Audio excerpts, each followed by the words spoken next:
a forgotten chapter of American frontier justice where hatred and fear ruled the hearts of men. In the shadow of a great oak that served as both shelter and gallows, the fate of an innocent woman hung by a thread. As the noose tightened and hope faded, a single arrow pierced the gathering darkness, an impossible shot from a bow wielded by hands that weren't supposed to interfere in white men's affairs. This is the tale of two souls from different worlds, brought together by injustice, bound by courage, and ultimately united in a quest for truth that would shake a town to its very foundations. Before we jump back in, tell us where you're tuning in from, and if this story touches you, make sure you're subscribed, because tomorrow I've saved something extra special for you. Willow Creek Valley nestled between the rolling Appalachian foothills, like a secret kept by the mountains themselves. The year was 1793, and while the American Revolution had ended a decade prior, the frontier remained a place where civilization clung to the wilderness with tenuous fingers. The small settlement that had sprung up along the banks of the Willow Creek River represented the furthest reaches of American ambition in these parts. A collection of log cabins, a general store, blacksmith, and a newly constructed courthouse that served as the pride of its roughly 300 inhabitants. At the center of town stood the Willow Creek Oak, a massive tree older than the nation itself, its sprawling branches offering shade to the marketplace by day. But the tree served a darker purpose as well. 3 thick branches extended horizontally over the town square, sturdy enough to bear the weight of a man, or, as had been the case twice in the past year, the weight of justice. The morning mist still clung to the valley floor as Catherine Harlow made her way down the muddy path from her cabin toward the town center. At 22, she carried herself with a quiet confidence that belied her youth. Her chestnut hair was pulled back in a practical braid, her blue dress faded but clean, and her eyes, a striking hazel that seemed to shift between green and gold, in different light, remained fixed on the path ahead. "Catherine," called a voice from the general store's porch, "you're out early, even for you." Samuel Jenkins, the storekeeper, stood with a broom in hand, his round face creased with a smile that had welcomed travelers and townsfolk alike for 15 years. Catherine adjusted her medicine basket and approached. "Mr. Jenkins, Mrs. Mitchell's time is coming. The baby's positioned awkwardly, and I need to brew something to ease her pain." Jenkins nodded, understanding immediately.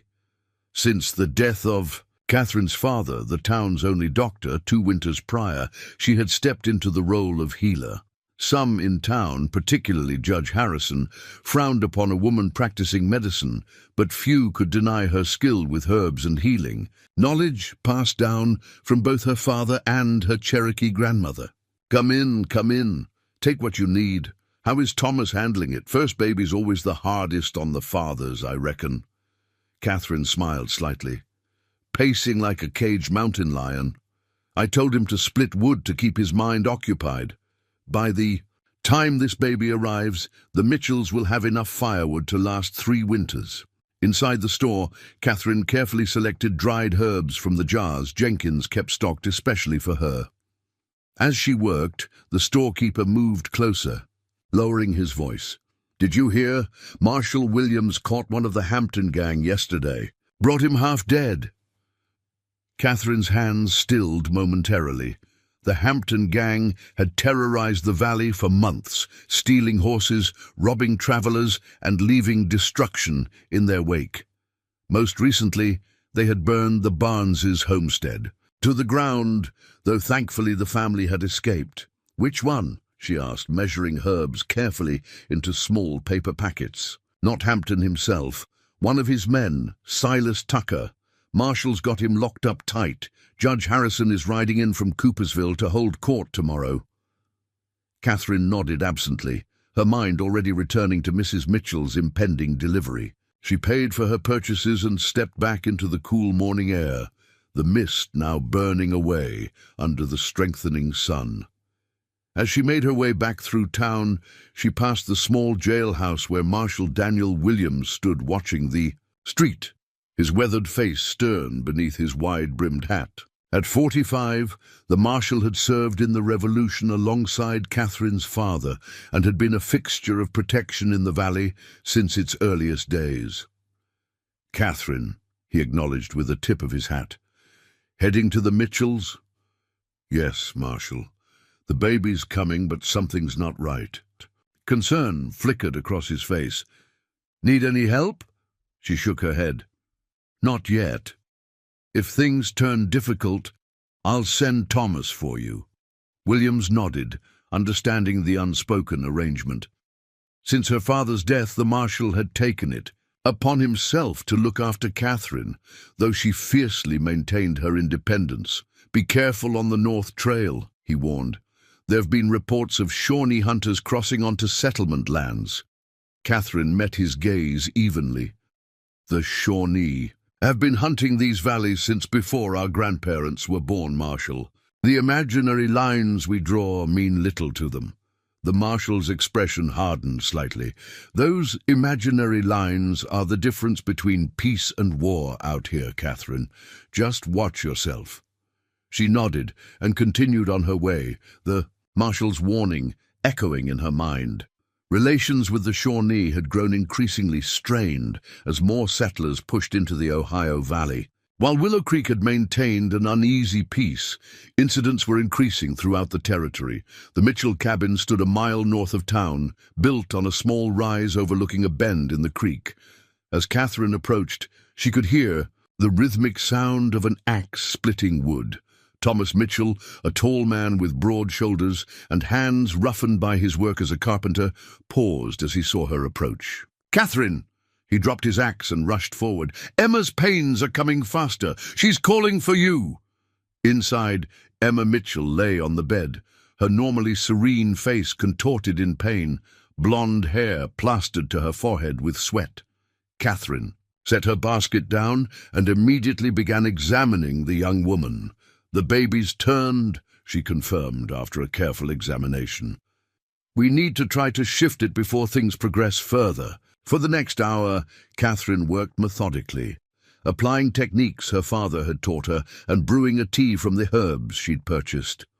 Outside, Thomas resumed his wood-splitting with renewed vigor, each strike of the axe punctuating his wife's cries. "There," Catherine murmured as she felt the baby shift beneath her hands. "That's better. Now we wait." As dusk settled over the valley, Emma's cries reached a crescendo. Catherine positioned herself at the foot of the bed, speaking calm instructions, as Thomas held his wife's hand. With a final push and a strangled scream, new life entered the world, a healthy baby boy with a shock of dark hair and powerful lungs that announced his arrival to the gathering darkness outside. "You have a son," Catherine announced, cleaning and wrapping the infant before placing him in Emma's exhausted arms. "Daniel," Emma whispered, looking up at her husband with tears in her eyes. "After your father." Thomas's face glowed with pride and relief as he gently stroked his son's head. Daniel Mitchell, a fine name for a fine boy. Catherine cleaned up quietly, preparing to leave the new family to their joy. As she gathered her things, Thomas pressed payment into her hand, more than she typically charged. "We wouldn't have him without you," he said simply, emotion thickening his voice. Catherine squeezed his arm. "Your son was determined to join this world, Thomas. I just helped ease the path." The night had fully descended by the time Catherine started back toward town. The half-moon provided just enough light to follow the path, and the familiar sounds of the forest, the hoot of an owl, the distant yip of a fox, accompanied her journey. Despite her exhaustion, her steps were light with the satisfaction of a life safely delivered. A mile from town, Catherine paused. Something had changed in the forest's symphony, a subtle shift that raised the fine hairs on the back of her neck. She wasn't alone. Slowly, she turned, scanning the trees that lined the path. At first, she saw nothing but shadows and moonlight. Then a movement, too controlled to be animal, too deliberate to be wind. "I know you're there," she called, her voice steadier than she felt. "Show yourself." For a long moment, nothing happened. Then, like a shadow separating from the greater darkness, a figure emerged onto the path 20 paces ahead. He stood taller than most men Catherine knew, his frame lean but powerful. Even in the dim moonlight, she could make out the distinctive patterns painted across his bare chest, the knife and tomahawk at his belt, and the bow held loosely in his left hand. His hair was shaved on the sides in the traditional Shawnee warrior style, with a single strip running down the center of his head, adorned with a hawk feather. Neither spoke. Catherine's heart pounded against her ribs, but she refused to show fear, despite the stories that circulated through town, tales of Shawnee raids on isolated homesteads, of scalping and burning. She reminded herself that the local bands had kept pace with Willow Creek. The warrior's dark eyes assessed her with equal intensity, taking in her medicine basket and blood-stained apron. After what seemed an eternity, he stepped aside, clearing the path. Catherine inclined her head slightly in acknowledgement and moved forward, maintaining a steady pace as she passed him. She could feel his gaze on her back, but resisted the urge to run or look behind her. Only when she reached the outskirts of her town did she release the breath she hadn't realized she was holding. The encounter left her unsettled, though no threat had been made. Something in the warrior's eyes, a quiet intensity, an intelligence that seemed to see beyond the surface, lingered in her mind. The town was unusually active for the late hour. Lights burned in windows, and voices carried from the direction of the tavern. As Catherine approached the town square, she saw a group of men gathered outside the jailhouse, their postures tense with anger. "Evening, Catherine," called Jacob Thornton, the blacksmith, as she passed. "Heard you delivered the Mitchell baby. All well?" "A healthy boy," she confirmed, slowing her pace. "What's happening here?" Thornton's expression darkened. "Tucker said, Hampton is planning to hit the supply wagon coming from Coopersville tomorrow. Marshall's organizing men to ride out at first light." Before Catherine could respond, a commotion erupted from the jailhouse. The door burst open, and Marshal Williams emerged, physically restraining Judge Ezekiel Harrison, whose face was flushed with rage. Preparing and narrating this story took us a lot of time, so if you are enjoying it, subscribe to our channel. It means a lot to us. Now back to the story. "You overstep your authority, Williams," the judge shouted, straightening his waistcoat after the marshal released him. At 50, Harrison cut an imposing figure, tall, broad-shouldered, with silver-streaked dark hair, and the bearing of a man accustomed to respect. As the appointed circuit judge for 3 counties, his word carried the weight of law. "With respect, Judge, I'll handle this my way," Williams replied, his voice calm but firm. "We need Tucker alive. If we're going to catch Hampton." Harrison's gaze swept over the gathered men before landing on Catherine. His expression shifted subtly, as it always did when he saw her, a mixture of disapproval and something else she couldn't quite name. "Miss Harlow," he acknowledged coldly. "Still playing at being a physician, I see." Catherine met his gaze evenly.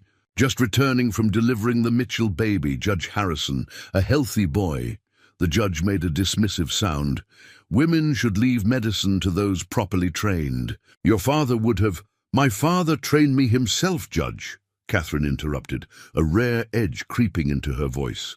"And I believe he would be proud to see me using that knowledge to help our community." A tense silence fell over the gathering. Judge Harrison's disapproval of Catherine was well known, though few understood its source. Some attributed it to traditional views about women's roles. Others whispered about his failed attempt to court Catherine's mother years before. She had married the doctor instead. Marshal Williams cleared his throat, breaking the standoff. "Catherine, you should get home. It's late and these are matters for the law to handle." She nodded, suddenly aware of her exhaustion. "Good night, Marshal. Judge." With a final nod to the others, she continued toward her cabin at the edge of town. Behind her, she could hear the discussion resuming, the men's voices rising and falling like the tide. Judge Harrison's distinctive baritone cut through the others, authoritative and unyielding. Whatever plan the marshal had in mind, the judge seemed determined to overrule it. Catherine's cabin came into view, a modest structure her father had built with his own hands when they first settled in the valley. A small garden surrounded it, filled with both common and rare medicinal plants. Inside, everything remained as it had been during her father's life. His medical books carefully arranged on shelves, his instruments cleaned and stored in leather rolls, his chair still positioned by the hearth where he had spent evenings teaching Catherine the healing arts. As she prepared for bed, Catherine's mind returned to the Shawnee warrior on the path. There had been something different about him, something that set him apart from the occasional tribal members who came to trade in Willow Creek. A stillness, a watchfulness that spoke of deeper purpose. Little did she know that their brief encounter was merely the first thread in a tapestry that would soon bind their fates together against a backdrop of violence, prejudice, and a justice system vulnerable to corruption. Miles away, in a hidden valley known only to the Shawnee, the warrior, called Swift Arrow, returned to his solitary camp. Unlike most of his people who lived in the main village, he had chosen a life apart, not in rejection of his heritage, but in pursuit of a path few understood. Trained since childhood in the ancient art of bow hunting, he had achieved a mastery that some called supernatural. His arrows found their marks with uncanny precision, guided by an instinct that went beyond mere skill. The white woman on the trail had surprised him. Most settlers showed fear or hatred when encountering a Shawnee warrior alone in the forest. But her eyes had held something different. Caution, yes, but also a steady assessment that reminded him of how his own people sized up potential allies or enemies. The bloodstains on her clothing had told their own story, not of violence, but of birth, of new life brought into the world through her hands. As Swift Arrow added wood to his small fire, he could not have known that within days those same hands would be bound in chains beneath the great oak in Willow Creek. Nor could he have foreseen that his next arrow would fly not toward game, but toward those very chains in a shot that would change both their destinies forever. Dawn broke over Willow Creek, with an ominous red glow that painted the valley in shades of blood and fire. Catherine woke earlier than usual, troubled by dreams that faded upon waking but left a lingering unease. The morning air carried the first hint of autumn's approach as she gathered fresh herbs from her garden, the dew-laden leaves soaking the hem of her skirt. A horse's whinny drew her attention to the road where Marshal Williams rode past, accompanied by 6 armed men. Their grim expressions confirmed what Catherine already knew. They were riding to intercept Hampton and his gang before they could attack the supply wagon. "Godspeed, Marshal," she called out. Williams reined his horse, turning to face her. "Pray we're not too late, Catherine. There's medicine on that wagon for the Turner boy." 8-year-old James Turner had been battling fever for days, and Catherine's remedies had only managed to keep it from worsening. "I'll check on James while you're gone," she promised. The marshal nodded gratefully. Judge Harrison wanted to hang Tucker immediately, but his information could save lives today. A shadow crossed his face. "Watch yourself. Harrison's in a foul mood, and he's acting as magistrate until I return." With that warning, Williams rejoined his men, and they rode toward the western pass where the supply wagon would enter the valley. Catherine finished her harvesting and prepared a fresh poultice for James Turner before heading into town. The usual morning bustle seemed subdued, as though the departure of the marshal and his men had left a vacuum of authority that made everyone uneasy. At the Turner household, Catherine found young James still burning with fever, his small body wrapped in sweat-soaked sheets, while his mother Rebecca kept vigil beside him. "Any change?" Catherine asked, placing a cool hand on the boy's forehead. Rebecca Turner shook her head, exhaustion evident in the dark circles beneath her eyes. The fever peaked during the night. He was calling for his father. Her voice broke slightly. James. Turner Sr. had been killed by a falling tree the previous winter, leaving Rebecca to raise their son alone. Catherine worked methodically, replacing the old poultice with the fresh one and brewing a tea from willow bark and other herbs. "This will help reduce the fever," she explained. "The supply wagon should arrive today with stronger medicine." Rebecca clutched Catherine's hand. "I don't know how to thank you. Just keep him drinking. I'll return this evening." Catherine smiled, reassuringly, though concern gnawed at her. Without the medicine from Coopersville, the boy's chances dimmed with each passing hour. As Catherine left the Turner home, the town bell began to ring, not the measured toll that marked the hour, but an urgent, continuous clanging that signaled emergency. She quickened her pace toward the town square, where a crowd had already gathered. At the center stood Horace Fleming, owner of the trading post on the eastern edge of the settlement. His normally ruddy face was ashen, his clothes torn and blood-stained. Judge Harrison stood beside him, one hand on the man's shoulder, his expression grave.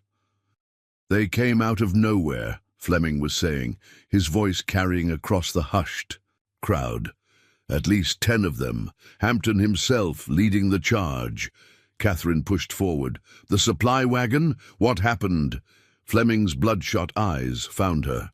"Ambushed, 2 miles east of Cooper's Ridge. They knew exactly where to wait. The guards?" someone called. "Dead, all 3. Fleming's voice cracked. "I only survived because I was scouting ahead and saw it happen from the ridge. They took everything, medicines, ammunition, winter supplies." A murmur of dismay rippled through the gathering.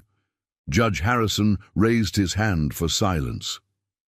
"This cowardly attack cannot go unanswered," he intoned, his deep voice commanding attention. "Marshal Williams and his men are tracking the criminals as we speak. But this tragedy raises a troubling question." His cold gaze swept the crowd. How did Hampton know precisely when and where to strike? An uncomfortable silence fell over the square. Harrison continued, his words deliberate. "Someone in Willow Creek betrayed us. Someone provided Hampton with information that cost 3 good men their lives."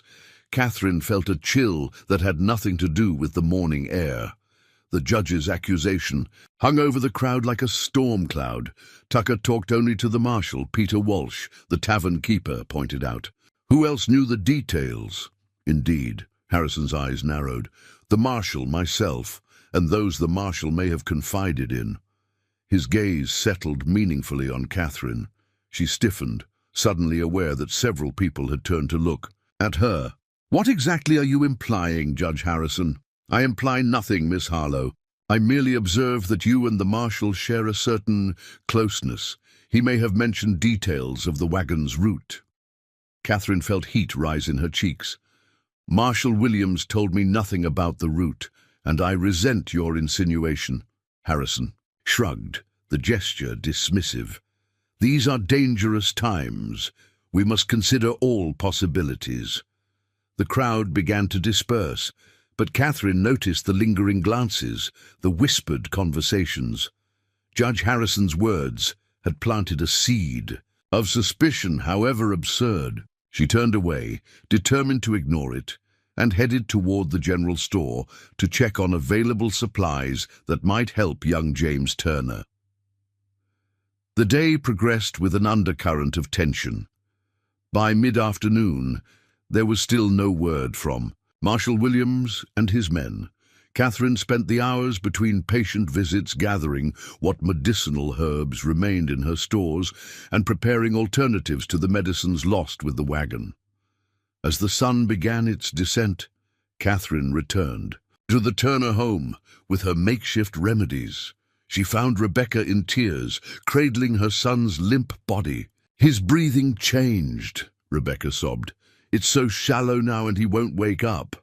Catherine worked frantically, using every technique her father had taught her. She bathed the boy in cool water, administered her strongest fever remedy, and monitored his pulse. For hours, she fought against the fever's grip, refusing to surrender the child to the illness. Outside, darkness fell over Willow Creek. Lights appeared in windows, and the town settled into an uneasy evening vigil, awaiting news from the marshal's party. It was nearly midnight when James Turner's fever finally broke. The boy's breathing deepened, and color returned to his pale cheeks. Rebecca wept with relief, clutching her son's hand as though afraid he might slip away again. "You saved him," she whispered to Catherine. "Thank God for your knowledge." Catherine smiled tiredly. "He saved himself. He's stronger than the fever." She gathered her things, exhaustion settling into her bones. "I'll come back in the morning. Keep him drinking the tea I left." The streets were deserted as Catherine made her way home, the only sounds the distant hoot of an owl and the soft rustling of leaves in the night breeze. Her mind was too weary to dwell on Harrison's insinuations, or the missing supply wagon. All she wanted was the comfort of her bed and a few hours of uninterrupted sleep. A shadow detached itself from the darkness beside her cabin door. Catherine froze, her hand instinctively reaching for the small knife she carried in her pocket. "Catherine." "Harlow?" The voice was male, unfamiliar, with a slight tremor that suggested injury or exhaustion. "Who's asking?" she countered, not moving closer. The figure stepped into the moonlight. It was a young man, perhaps 20, with sandy hair and a blood-stained shirt. He clutched his side where dark liquid seeped between his fingers. "Name's Edward Prescott. Marshal Williams sent me." Catherine rushed forward as the young man's knees buckled. She caught him before he hit the ground and helped him inside her cabin. Laying him on the examination table her father had built, she quickly lit lamps and assessed his wound, a deep gash across his ribs that had bled profusely but appeared to have missed vital organs. "What happened?" "Where's the marshal?" she asked, cutting away the ruined shirt. Edward winced as she began cleaning the wound. "Ambushed, not just Hampton's gang, Shawnee warriors too, working together." He paused, gathering strength. "We tracked them to a camp near Eagle's Ravine. Hampton was there dividing the stolen goods with a group of Shawnee. The marshal sent me back to warn the town while they continued tracking." Catherine's hands stilled. "Shawnee, are you certain?" "Saw them with my own eyes. War paint, feathered headdresses. One of them did this to me." He gestured to his wound. "With one of those curved knives they carry." Catherine resumed her work, her mind racing. The local Shawnee bands had maintained peace with Willow Creek for years. An alliance with Hampton would shatter that fragile coexistence. "This needs stitching," she told him, reaching for her father's medical kit. "It will hurt." Edward nodded grimly. "Do what you must, but there's more you need to know." He gripped her wrist with surprising strength. Hampton mentioned a name. Said their friend in Willow Creek had proven valuable. "What name?" Catherine asked, threading a needle. "He didn't say. But one of the Shawnee warriors had something that caught my eye." Edward's voice dropped to a whisper. "A medicine pouch, distinctive with beadwork in the shape of a hawk, just like the one your father used to wear." Catherine's blood ran cold. The medicine pouch had been a gift to her father from her Cherokee grandmother, passed down to Catherine after his death. It hung even now from a hook by her work table, where she always kept it. "That's impossible," she breathed. "It never leaves." "My cabin." Edward's eyes were already growing heavy with exhaustion and blood loss. "Just telling you what I saw. The marshal needs to know." His words slurred as consciousness slipped away from him.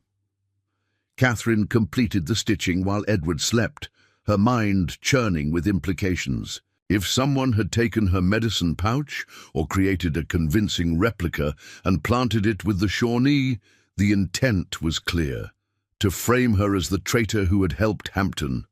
But who would do such a thing? And why?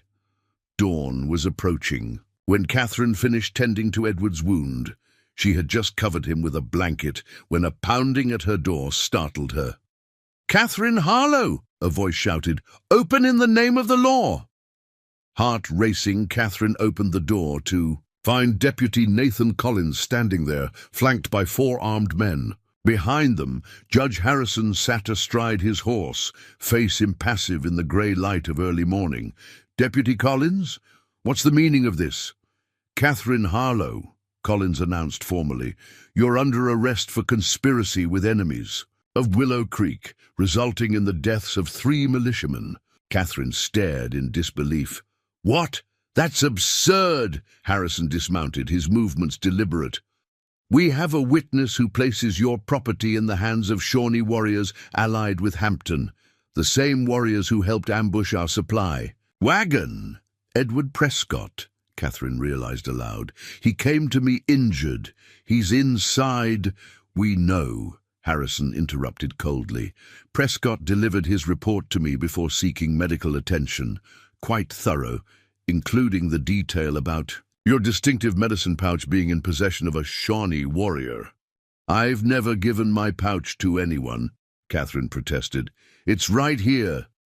She turned toward the hook where the pouch always hung, only to find it empty. The blood drained from her face. Looking for this, Harrison produced the familiar, beaded pouch from his coat pocket. "Found in the possession of a Shawnee prisoner captured by a hunting party this morning, along with this." He held up a folded paper. A detailed map of the supply route, written in a feminine hand, remarkably similar to yours. Catherine felt the ground shift beneath her feet. "That's not possible. I didn't search the cabin," Harrison ordered the men. "Find anything that connects her to Hampton or the Shawnee." Deputy Collins hesitated. "Judge, shouldn't we wait for Marshal Williams to return?" "The Marshal may be dead, Deputy, and if he lives, he may find his trust has been misplaced." Harrison's eyes bored into Catherine. "Check on Prescott. If he's stable, move him to a proper bed in town." As the men entered her cabin, Catherine struggled to make sense of what was happening. "Judge Harrison, I've lived in this valley my entire life. My father served this community for decades. Why would I betray these people?" Harrison regarded her coldly. "Perhaps your mixed heritage has finally shown its true influence. Cherokee blood has a way of revealing itself, doesn't it?" The casual racism stunned Catherine into momentary silence. Before she could respond, one of the men emerged from her cabin, holding a small leather packet. "Found this under a floorboard beneath her bed," he announced, handing it to Harrison. The judge opened the packet carefully. Inside were gold coins, more money than most people in Willow Creek would see in a year, and a crude drawing of what appeared to be Hampton's hideout. "Payment for services rendered," Harrison pronounced, displaying the contents for all to see. "The evidence is irrefutable." "That's not mine," Catherine protested, her voice rising with desperation. "Someone is framing me." "Bind her hands," Harrison ordered. "She'll stand trial as soon as Marshal Williams returns, if he returns. Until then, she'll be held where everyone can see the face of betrayal." Catherine struggled as Deputy Collins reluctantly bound her wrists with coarse rope. "This is madness. I've done nothing wrong." "Take her to the Oak," Harrison commanded, ignoring her protests. Word of Catherine's arrest spread through Willow Creek like wildfire. As she was marched through town toward the Great Oak, people emerged from their homes and businesses to watch in shock and confusion. Some faces showed anger, others doubt, but none stepped forward to intervene against the judge's authority. At the Oak, Collins secured her bonds to a metal ring embedded in the massive trunk, a recent addition installed for holding prisoners. During public punishments, the rope allowed her to sit or stand, but not to move more than a few feet from the tree. "I'm sorry," Collins murmured as he checked the bindings. The marshal will sort this out when he returns. If I'm guilty of helping Hampton, Catherine asked quietly, why would I have saved Edward Prescott's life last night? Why not let him die with his suspicions? Collins had no answer. He straightened, avoiding her eyes, and rejoined the others. Judge Harrison addressed the growing crowd. Until Marshal Williams returns, Catherine Harlow will remain here as an example of the cost of betrayal. No one is to provide her food or water without my express permission. She will face frontier justice for her crimes against this community. As Harrison and his men departed, the crowd lingered, murmuring among themselves. Catherine recognized faces she had known all her life, people she had helped birth, heal, comfort in times of grief. Some couldn't meet her gaze. Others started with open hostility. "I didn't do this," she called out, her voice steady despite her fear. "Someone has gone to great lengths to frame me. Ask yourselves why." A few faces registered doubt, but most turned away. Only Samuel Jenkins approached, defying Harrison's order by offering a dipper of water. "I don't believe you are capable of this, Catherine," he said quietly as she drank. "Your father was the finest man I knew. His daughter wouldn't betray us." Catherine grasped this small lifeline of faith. "Thank you, Samuel. Something isn't right about any of this. The marshal needs to know." Harrison's appointed himself acting marshal until Williams returns. Jenkins glanced nervously over his shoulder. "Be careful what you say. The judge has strange power over people these days." As Jenkins retreated, Catherine leaned back against the oak's rough bark. The events of the past 24 hours swirled in her mind like leaves caught in a whirlpool.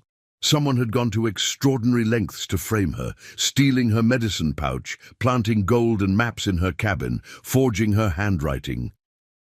But who and why specifically target her?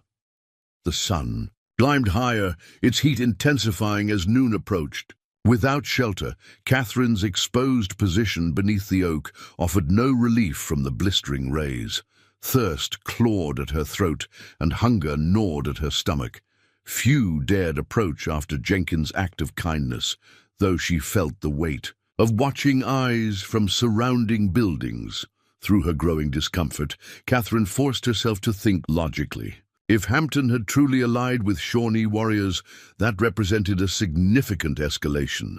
The Shawnee she had encountered on the path hadn't seemed like someone who would partner with a criminal like Hampton. His demeanor had been watchful, but not hostile. As afternoon waned, Catherine's thoughts turned to Marshal Williams. Had he survived the ambush? Was he even now tracking Hampton back to Willow Creek?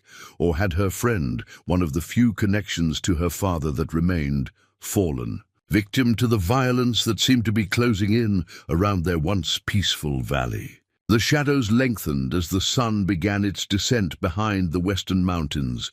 Catherine's wrists were raw from the coarse rope, and her mouth felt like parchment. The town's activity had continued around her, people going about their business, while casting occasional glances toward the woman bound to the oak, a public spectacle just as Harrison had intended. As twilight approached, Catherine became aware of a figure watching her from the edge of the forest that bordered the eastern side of town. At first, she thought exhaustion was causing her to imagine things, but as her eyes adjusted to the gathering dusk, she recognized the distinctive silhouette of the Shawnee warrior she had encountered on the path. Swift Arrow stood motionless, partially concealed by the trees, observing the woman bound to the great oak. Even at this distance, he could see the injustice being done. The white settlement's ways often confused him, but the sight of the healer woman, whose hands had brought new life into the world just days before, now chained like an animal, stirred something deep within him. He had been tracking Hampton's gang for weeks, ever since they had burned a Shawnee hunting camp and murdered 2 young braves. The alliance Harrison claimed existed between Hampton and the Shawnee was a lie, one of many that seemed to surround the events unfolding in the valley. As darkness fell over Willow Creek, Swift Arrow melted back into the forest. What he had witnessed demanded action. but wisdom required careful planning. The woman would not face the white man's false justice alone. Before the new day dawned, his arrow would fly true, not to take life, but to deliver justice of a different kind. Darkness shrouded Willow Creek as the last lanterns winked out in cabin windows. Only the jailhouse remained illuminated, where Deputy Collins kept a reluctant watch. At the Great Oak, Catherine drifted in and out of consciousness, her throat parched and limbs stiff from hours of confinement. The night air had turned cool, carrying the scent of pine and distant wood smoke. 2 guards, appointed by Harrison, sat nearby, passing a flask between them. They had been instructed to prevent any assistance reaching the prisoner, though their vigilance had waned as the night deepened. "Don't see why we gotta sit out here all night," grumbled Eli Packer, a tenant farmer from the North Ridge. "She ain't going nowhere tied up like that." His companion, Victor Rhodes, took another swig from the flask. "Judge says she's got friends among the Shawnee. Can't risk them trying to free her." Eli snorted. "Shawnee ain't fool enough to come into town. Sides, if she's truly working with Hampton, wouldn't he try to silence her before she could talk?" "Maybe that's why we're really here," Victor suggested, lowering his voice. "Not to keep people from helping her, but to catch Hampton if he comes." Catherine heard their conversation through the fog of her discomfort. The accusation that she worked with Hampton still seemed like a nightmare from which she couldn't wake. Her thoughts turned to young James Turner, wondering if he continued to improve or if the fever had returned in her absence. A soft rustling from the nearby trees drew her attention, though she was careful not to alert the guards. At first, she saw nothing but shadows among shadows. Then a subtle movement, something or someone advancing with such stealth that it seemed part of the night itself. Catherine held her breath as a figure emerged briefly into a patch of moonlight, before vanishing again into darkness. It was the Shawnee warrior, moving steadily closer to the oak while remaining invisible to the half-drunk guards. Swift Arrow had spent hours studying the settlement's patterns from the forest edge. He had counted the guards, noted their positions, and mapped every approach to the Great Oak. Now he circled to the north side of the square, where the shadows were deepest and the guards' attention most distant.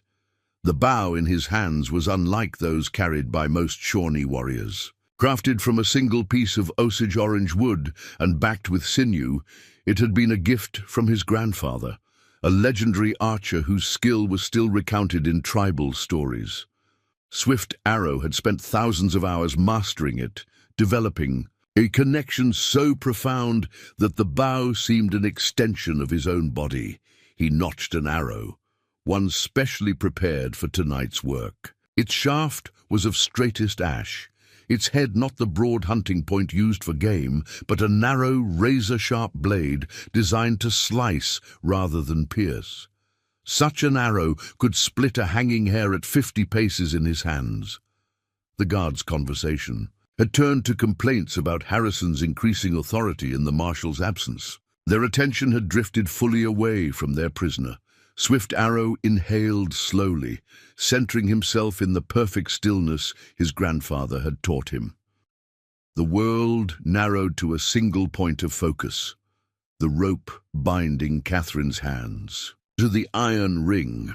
He drew the bowstring back to his cheek, feeling the familiar tension build in his shoulders. Catherine sensed rather than saw the arrow's release. One moment, the ropes bit into her raw wrists. The next, her hands feel free as the bindings parted with a soft whisper of severed fibers. The arrow continued its perfect flight, embedding itself in the oak's trunk with barely a sound. For a heartbeat, she sat motionless, scarcely believing what had happened. The guards remained oblivious, their backs turned, flask passing between them. A shadow detached itself from the tree line, approaching with preternatural silence. Swift Arrow appeared beside her, pressing a finger to his lips in the universal sign for quiet. His dark eyes met hers, conveying urgency without words. Catherine nodded her understanding. Moving carefully to avoid alerting the guards, she rose to her feet, wincing as blood rushed back into her numbed limbs. Swift Arrow supported her with a steady hand, guiding her toward the shadows from which he had emerged. They had covered perhaps 20 paces when Eli turned, reaching for the flask Victor held.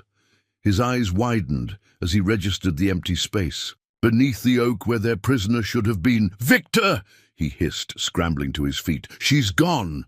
The shout that followed shattered the night's stillness. "Prisoner, escape! To arms!" Swift Arrow's grip on Catherine's arm tightened. Without words, he urged her into a run, heading not for the open forest as she expected, but toward the cluster of buildings that made up the eastern edge of town. Behind them, confusion erupted.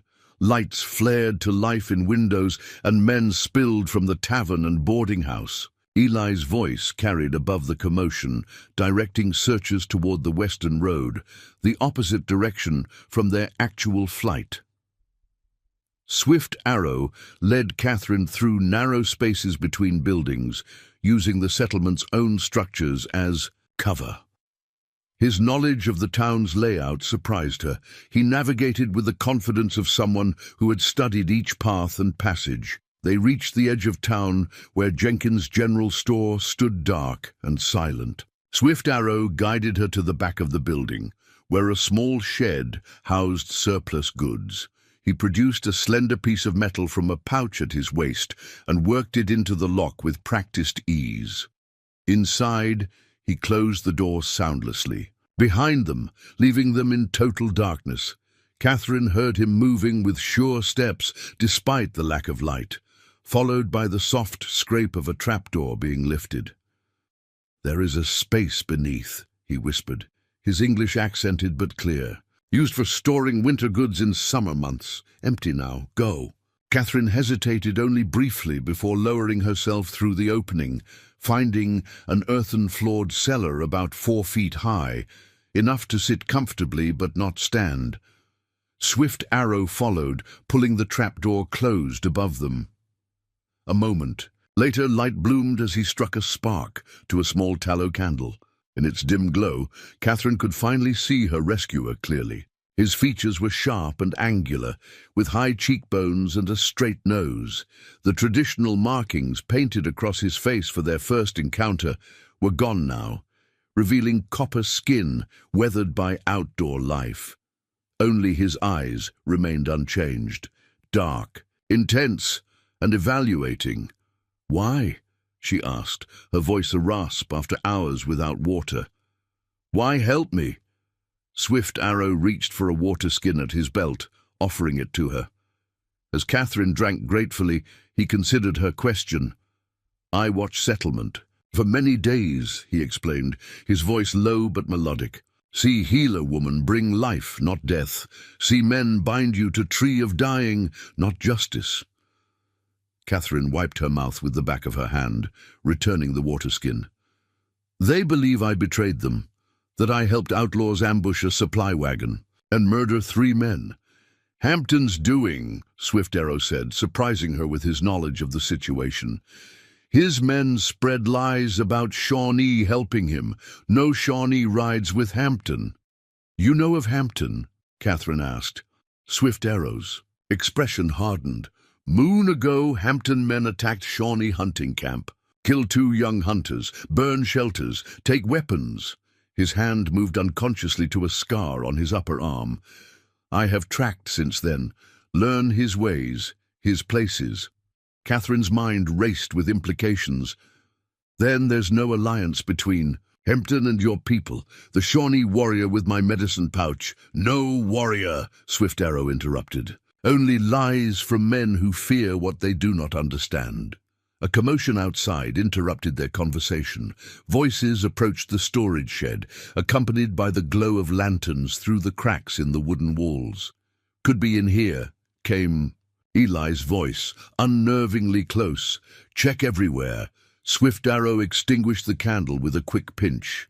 In the sudden darkness, Catherine felt his hand find hers, steadying her as the shed door above rattled. For several tense heartbeats, they remained perfectly still as footsteps circled the small structure. "Doors locked from outside," another voice reported. "Couldn't have gotten in without a key." "Check the next building," Eli ordered, his voice already moving away. "Judge Harrison wants her found before dawn." Only when the lantern light had faded and footsteps retreated did Swift Arrow release her hand. They sat in darkness for several minutes longer, ensuring the search had truly moved on. "Why would Judge Harrison go to such lengths to frame me?" Catherine whispered. "What could he possibly gain?" Swift Arrow relit the candle, its small flame casting long shadows across his face. "Man who wears black robe speaks with Hampton 3 nights past." The revelation struck Catherine like a physical blow. "Harrison, you saw him meeting with Hampton." The warrior nodded. "At place where 3 rivers meet. Private words, gold changes hands." "You're certain it was Harrison?" Catherine pressed, the implications almost too enormous to comprehend. "Same man who bound you to a tree," Swift Arrow confirmed. Voice carries on the night air. "Spoke of taking care of the healer woman and securing the valley." Catherine sat back against the earthen wall, mind reeling. If Harrison was in league with Hampton, everything changed. The false evidence, her arrest, the public humiliation, all merely steps in some larger plan. "We need to find Marshal Williams," she decided, the pieces beginning to align in her mind. "If he's alive, he needs to know what's happening." Swift Arrow regarded her thoughtfully. "Marshal and men follow a false trail. Hampton led them north, away from the true camp, may already be dead." "I refuse to believe that," Catherine said firmly. "Daniel Williams has survived worse. We need to find him or find proof of Harrison's treachery that others will believe." A hint of respect flickered in Swift Arrow's eyes. "Woman bound to death tree speaks of fighting still. Courage runs deep." "Not courage," Catherine corrected, though his words warmed something within her. "Necessity. If Harrison controls Willow Creek, no one is safe. Not settlers, not your people." Swift Arrow was silent for a moment, considering. "Hampton Camp, hidden. In Black Bear Valley. 3 days' walk, many men with guns." "Why would a healer walk into an outlawed den?" he asked, with genuine curiosity in his voice. "Because that's where we'll find proof, and possibly Marshal Williams, if he tracked them that far." Catherine leaned forward, her exhaustion momentarily forgotten. "I've known Daniel Williams all my life. If anyone could survive an ambush and continue his mission, it's him." Swift Arrow studied her face in the candlelight, searching for something only he could recognize. Whatever he saw seemed to satisfy him. "First light we go," he decided. "Cannot move in darkness without leaving trail. Must rest now." Catherine nodded, suddenly aware of the bone-deep weariness that threatened to overcome her. The ordeal at the Oak had drained her more than she realized. "What's your name?" she asked. "Your real name, not what others call you." The question seemed to surprise him. Few white settlers ever asked a native's true name, preferring to assign their own labels. "Hecla Mahawi," he answered after a moment. "In your tongue, Swift Arrow." "Thank you, Swift Arrow," Catherine said simply, "for believing I was worth saving." He didn't respond directly, but something shifted in his expression, a subtle softening around the eyes. He arranged his pack into a makeshift pillow and offered it. "To her, sleep," he advised. "Morning brings a long journey." Catherine accepted the pack gratefully, stretching out on the earthen floor. Despite the discomfort, exhaustion pulled her quickly toward unconsciousness. Her last waking thought was of the precision it must have taken to sever her bonds with. A single arrow in the darkness, a shot that seemed beyond human capability. Dawn had not yet broken when Swift Arrow gently shook Catherine awake. He had already prepared for their departure, packing the few supplies stored in his pouch and dousing any evidence of their presence. "Town stirs," he whispered. "Must move now, while eyes are still heavy with sleep." Catherine nodded, ignoring the protests of her stiff muscles as she rose to a crouch. Her wrists were raw and scabbed from the ropes, and her throat still felt parched despite the water Swift Arrow had shared. He led the way up through the trapdoor, pausing to listen intently before indicating it was safe to proceed. The storage. It was grey with pre-dawn light filtering through its wooden slats. Swift Arrow eased the door open a fraction, surveying the area. Satisfied, he motioned for Catherine to follow, leading her not toward the forest as she expected, but behind the row of buildings, toward the miller's pond at the eastern edge of town. A small rowboat was tied at a crude dock, used occasionally by children fishing during summer months. Swift Arrow untied it silently, holding it steady as Catherine climbed in. He pushed off with a single powerful stroke, sending the boat gliding out onto the still waters. The creek leads away from town, Catherine realized, as Swift Arrow paddled, with deliberate, noiseless strokes. You planned this escape route, he nodded without pausing his efforts. Water leaves no trail to follow. Creek joins the river below the valley. River takes us close to Black Bear Valley. As they rounded a bend, the settlement disappeared from view, hidden by a stand of willow trees that dropped low over the water. Only then did Catherine feel the tightness in her chest begin to ease. They had escaped, for now. The small craft moved steadily downstream as dawn broke fully over the valley. Birds began their morning chorus, and mist rose from the water's surface, providing additional cover as they traveled. We must leave the boat where the creek meets the river, Swift Arrow explained, his voice still low despite the distance they'd put between themselves and pursuit. Walk through forest to avoid river bends. Faster. Catherine nodded, gazing back toward the hills that concealed Willow Creek. Somewhere behind them, Harrison would be organizing a more thorough search. How long before he expanded it beyond the settlement boundaries? How many men would he send into the forest? Judge will blame Shawnee for taking you, Swift Arrow observed, following her gaze. Use fear to turn settlers against my people. That must be part of his plan, Catherine agreed, thinking aloud. Create conflict between settlers and Shawnee, perhaps to drive your people farther west. But why ally with Hampton? What does a circuit judge gain from partnering with an outlaw? Swift Arrow's expression remained impassive, but his eyes revealed understanding.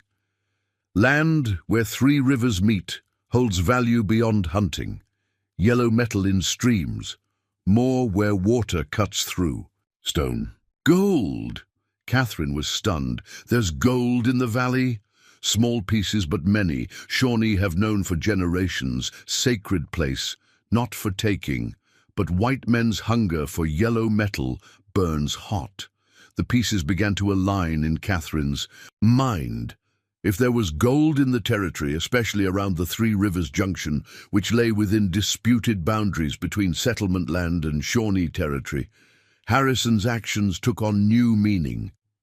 He's using Hampton to create chaos, she reasoned, disrupting supply lines, sowing fear, turning settlers against the Shawnee. Also, he can claim the land where the gold is found. Swift Arrow nodded. Judge wears 2 faces, one for settlers to trust, one for Hampton to fear. The creek widened as they continued downstream, the current growing stronger. By mid-morning, they reached the junction where it flowed into the broader river that carved its way through the valley. Swift Arrow guided the boat to shore beneath overhanging branches and concealed it with fallen foliage. "From here, we walk," he announced, securing his bow across his back. Catherine stepped carefully onto the muddy bank, grateful for the sturdy boots she'd been wearing when arrested. They were practical, if not comfortable, for a long journey. "How far to Black Bear Valley?" she asked, orienting herself to the unfamiliar landscape. 2 suns, if moving fast," Swift Arrow replied. 3 of Hampton's men patrol borders. He set off into the forest with the confident stride of one who had traveled these paths countless times. Catherine followed, impressed by his ability to find the easiest route through seemingly impenetrable undergrowth. They walked in companionable silence, Swift Arrow occasionally pointing out useful plants or signs of wildlife. Despite the circumstances, Catherine found herself cataloguing medicinal herbs they passed, professional instinct overriding even her concerns about pursuit. By midday, they had covered significant ground, moving steadily northwest along game trails that offered faster progress than the meandering river. Swift Arrow called a brief halt near a small spring, where they refreshed themselves and ate sparingly from the pemmican he carried, a dense mixture of dried meat, fat, and berries that provided substantial energy. "You know these lands well," Catherine observed as they rested in the dappled shade of an ancient oak. Swift Arrow nodded. "These mountains, valleys, rivers, all Shawnee land for more seasons than can be counted. Every child learns paths, plants, and animals, how to move without being seen, how to live with the land, not against it." "My grandmother tried to teach me something similar," Catherine said, the memory bittersweet. "Before she returned to her Cherokee people in the South, my father encouraged it, even when others disapproved." Interest flickered in Swift Arrow's eyes. "Your blood carries Cherokee ways? This explains a lot." "What do you mean?" "How you walk." He indicated her footsteps, which left minimal disturbance compared to most settlers he'd observed. "How you watch forest with seeing eyes, not blind fear. How do you recognize plants that heal?"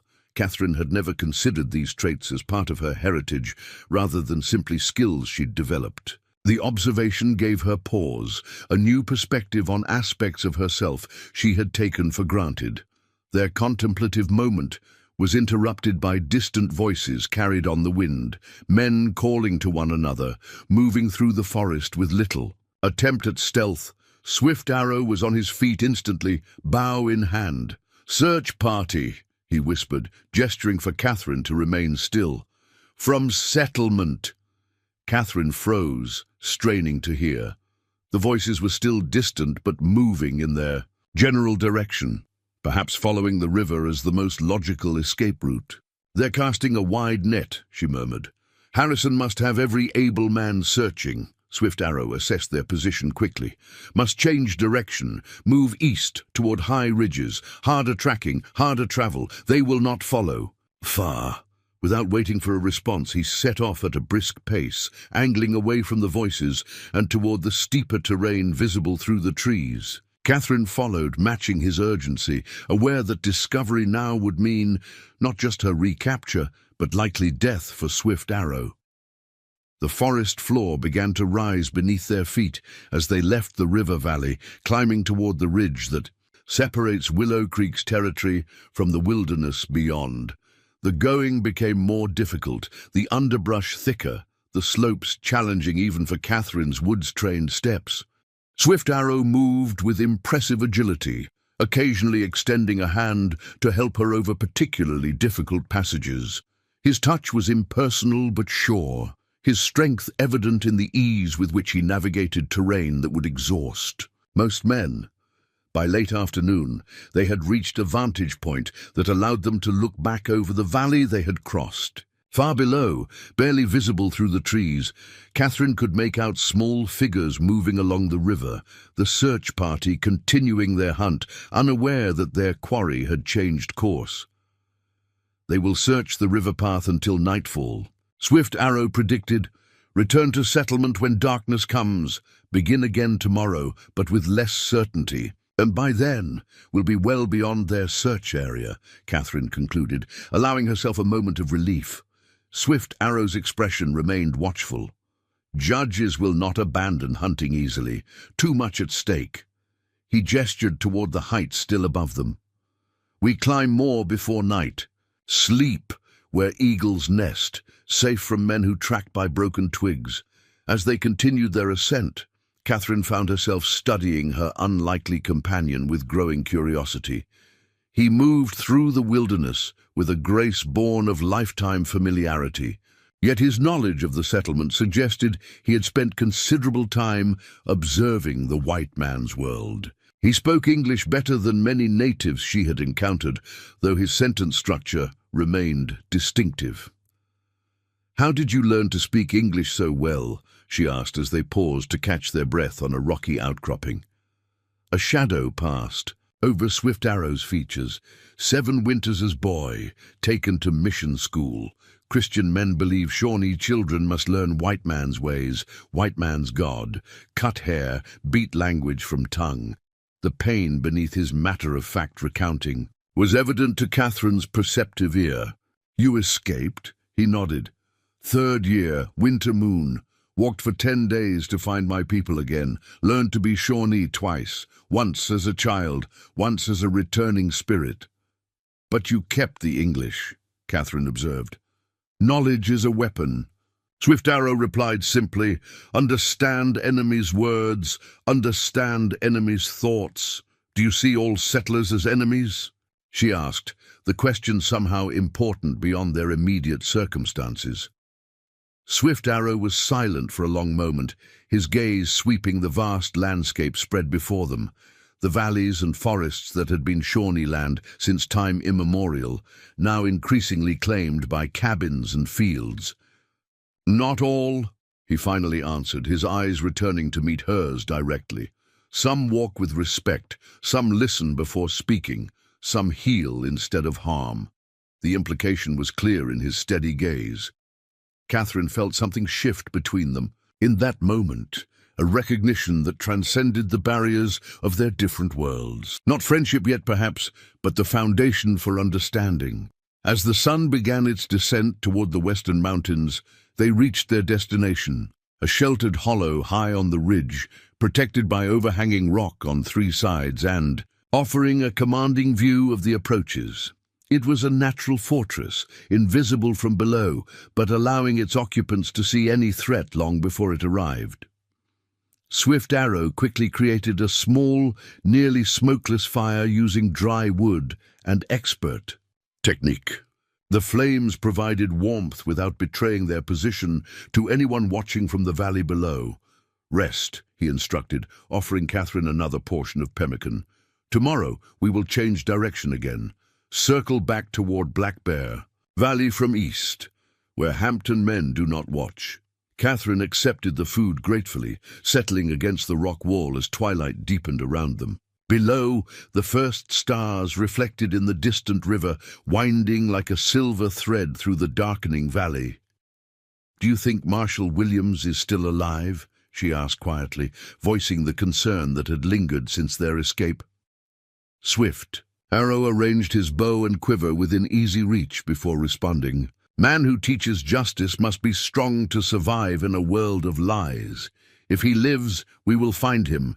If spirits have taken him, we will honor his path by revealing the truth." His words offered neither false comfort nor despair, only a clear-eyed acceptance of possibilities and purpose. Catherine found strength in his pragmatism, a quality she had always valued in herself.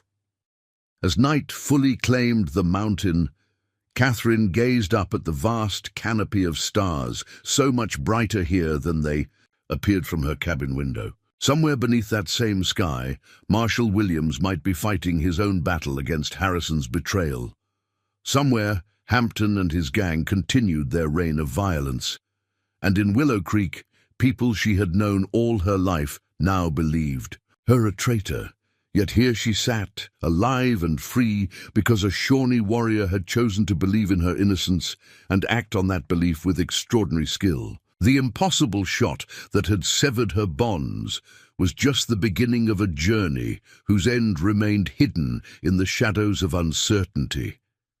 Tomorrow would bring them closer to answers, and quite possibly closer to danger than either could imagine. Morning. Light filtered through the trees as Catherine woke from a fitful sleep. The high ridge had provided safety, but the hard stone and cool mountain air had made rest elusive. She opened her eyes to find Swift Arrow already awake, perched at the edge of their shelter, scanning the valleys below with unwavering attention. "No hunters follow," he reported without turning. "Path clear." Catherine stretched her stiff limbs, wincing as the movement aggravated her rope-burned wrists. The crude bandages Swift Arrow had fashioned from strips of his buckskin shirt had helped, but the wounds would need proper cleaning soon to prevent infection. "Which way to Black Bear Valley from here?" she asked, joining him at the outlook. Swift Arrow pointed northwest, toward a distant range of mountains, barely visible through the morning mist. "Beyond the third ridge, hidden place, few trails, many watchers. Hampton chose his hideout well," Catherine observed, mentally calculating the journey ahead. "How do we approach without being seen?" A ghost of a smile touched Swift Arrow's lips. "I teach you to walk like Shawnee, silent feet, watchful eyes." They broke their makeshift camp quickly, Swift Arrow ensuring no trace remained of their presence. The fire was scattered and buried, the sleeping area swept clean of any human sign. Catherine watched his methodical process with growing appreciation for the woodcraft that had kept his people alive for generations. Their descent from the ridge took them through steeper terrain than their ascent had traversed. Swift Arrow led the way, occasionally demonstrating how to place feet on rocky surfaces to avoid dislodging stones that might alert hunters below to their presence. By midday, they had reached the valley floor again, though far east of their original path.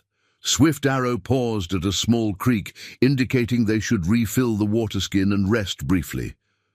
"Hampton men patrol the borders of Black Bear Valley," he explained as they drank from the clear stream. "Guards on high points, watching. Trails. Then how do we get past them?" Catherine asked.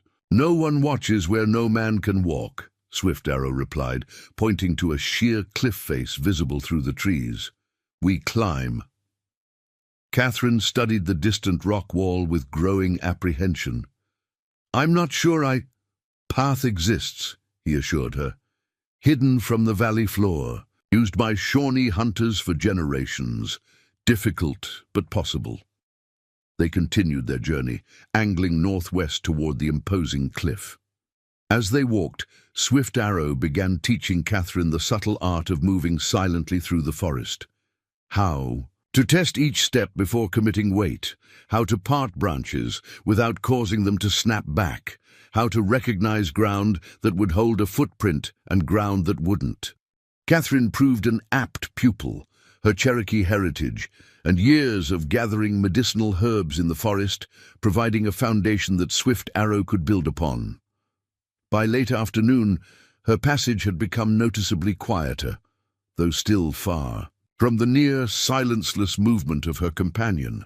The cliff loomed larger as they approached, its face streaked with ancient water stains and dotted with stubborn vegetation that clung to minimal footholds. Catherine couldn't imagine ascending it until Swift Arrow led her to a narrow fissure, nearly invisible from more than 20 paces away.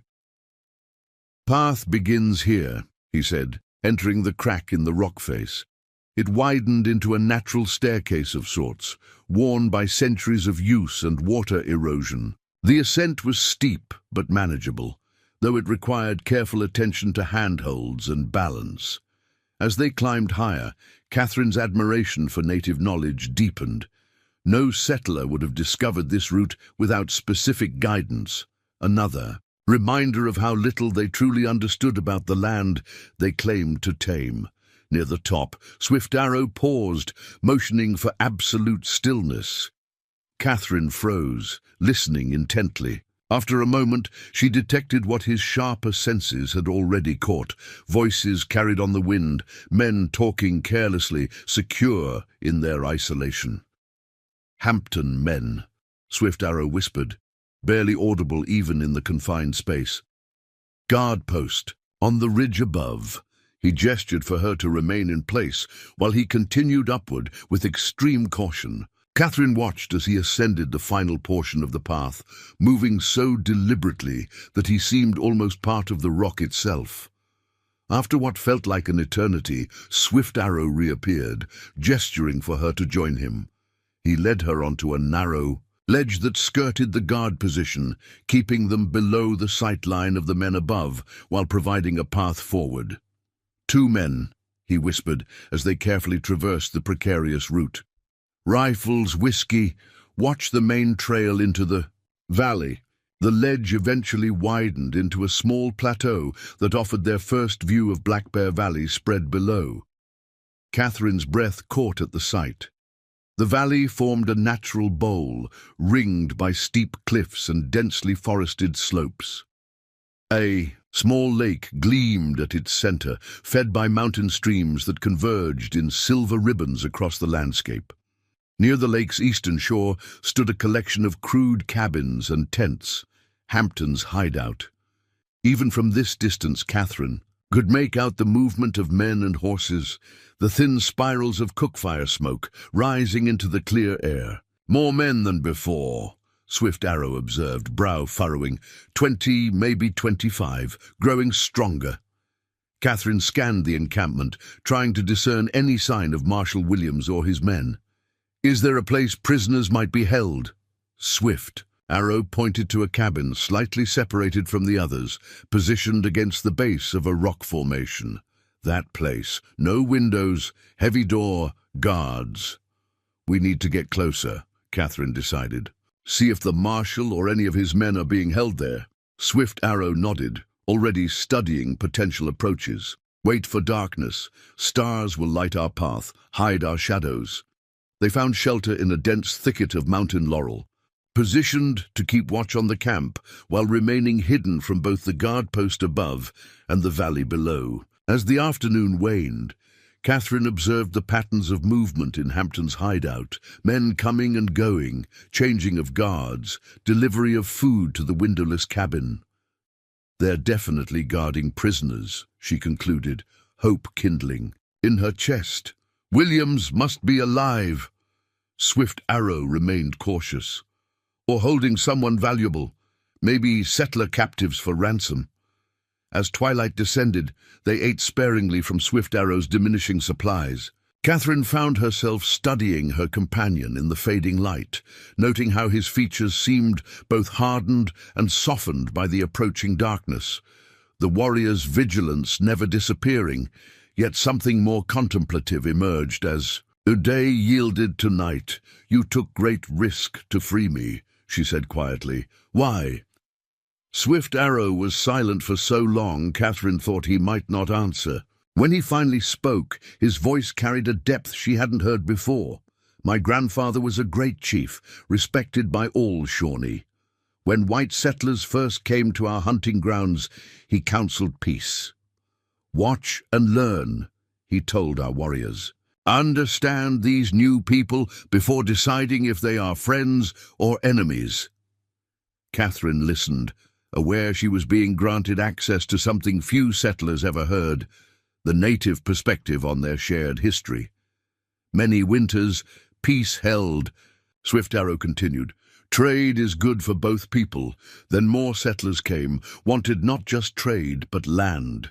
My father became chief after my grandfather joined my ancestors. Still counseled patience, understanding. One day, white men came to the village while warriors hunted. Men with badges like marshals wear them. Said land now belonged to the government. My mother stood before our family lodge, refusing to leave. His voice remained steady, but Catherine saw his hand tighten on his knee. They shot her, said she attacked them. Lies. I watched from the trees. She held no weapon, spoke only truth. After these men wore two faces. One face told settlers, my mother was a dangerous savage. Other faces knew the truth but kept silent.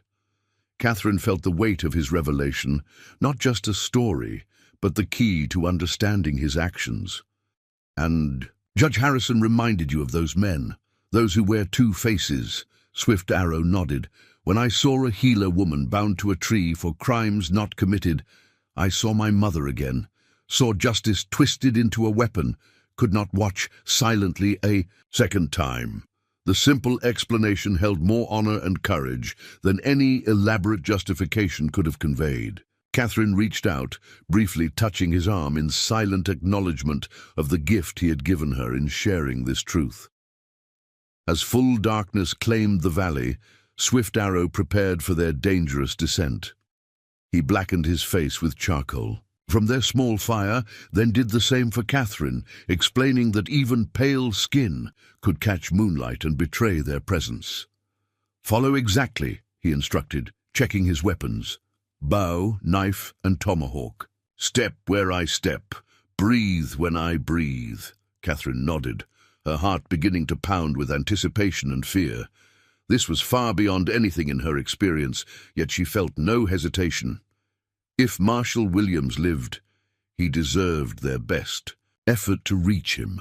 They began their descent via a different route than their ascent, a game trail so narrow and steep that Catherine had to fight vertigo on several occasions. Swift Arrow moved with absolute confidence, occasionally extending a hand backward to steady her on particularly treacherous sections.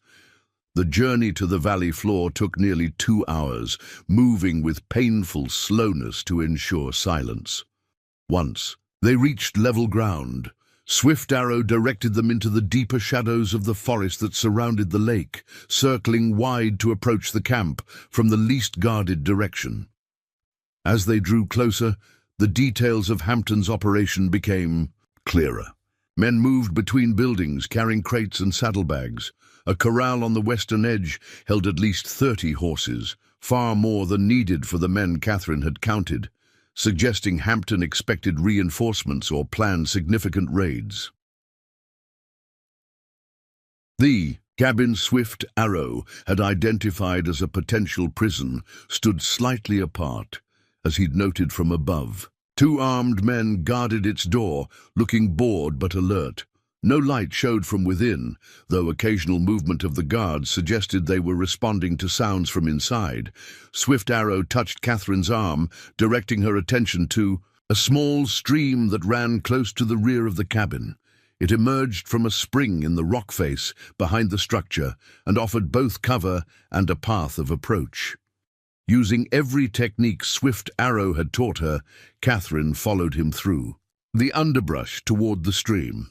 They crawled the final 100 yards, moving inches at a time when guards might be looking in their direction, freezing into absolute stillness whenever voices or footsteps approached too near.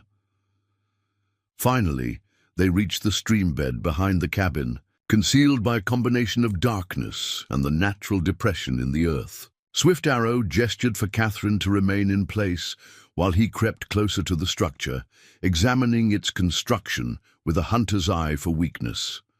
When he returned, he signaled that they should move upstream, where the water coursed closer to the cabin's foundation.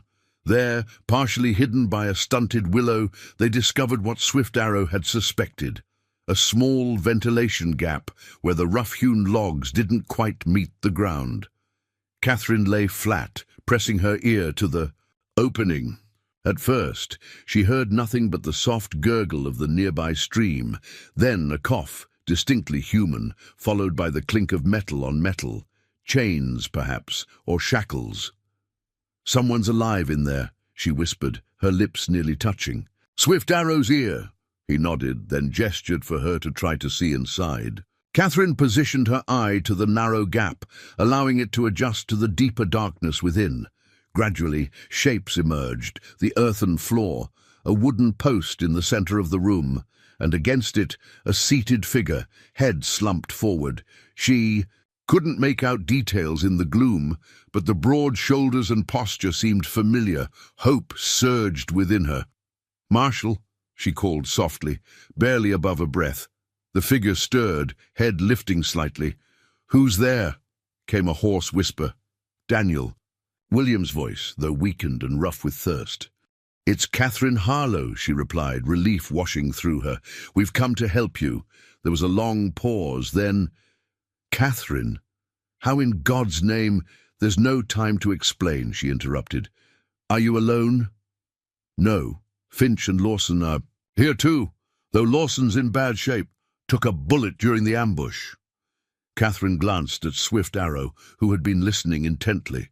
3 men, she summarized, 1 wounded, all inside.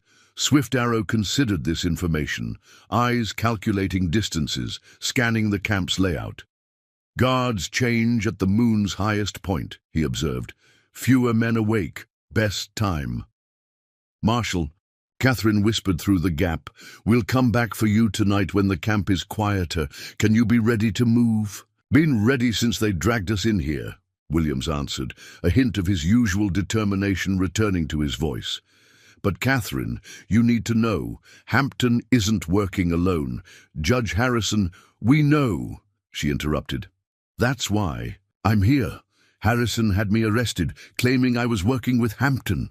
A soft curse escaped the marshal's lips. The judge arrived here yesterday. Private meeting with Hampton in the main cabin. Something big is happening soon. Swift Arrow tensed beside her, his hand closing around her wrist in warning.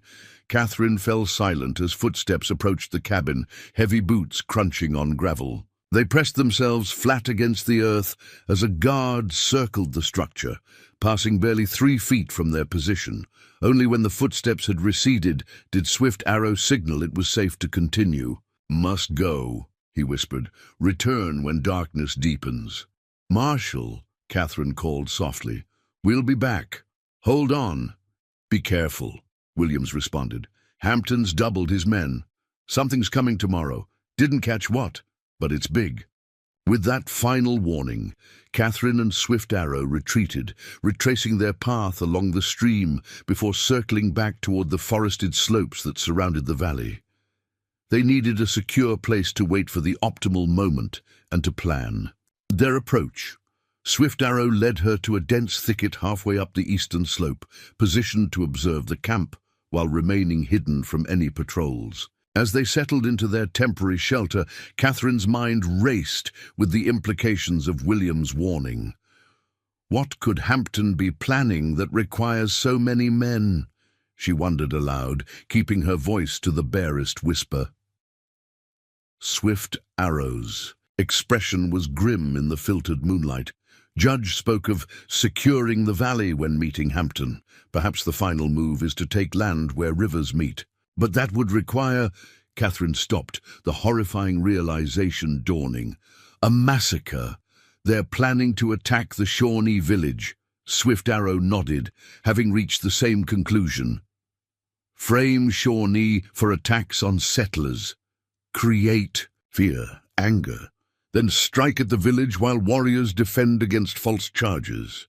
And with the Shawnee gone, Harrison can claim the territory with the gold deposits. Catherine finished, the pieces falling into place with sickening clarity. We need to warn your people. Cannot leave Marshall and his men to die, Swift Arrow countered.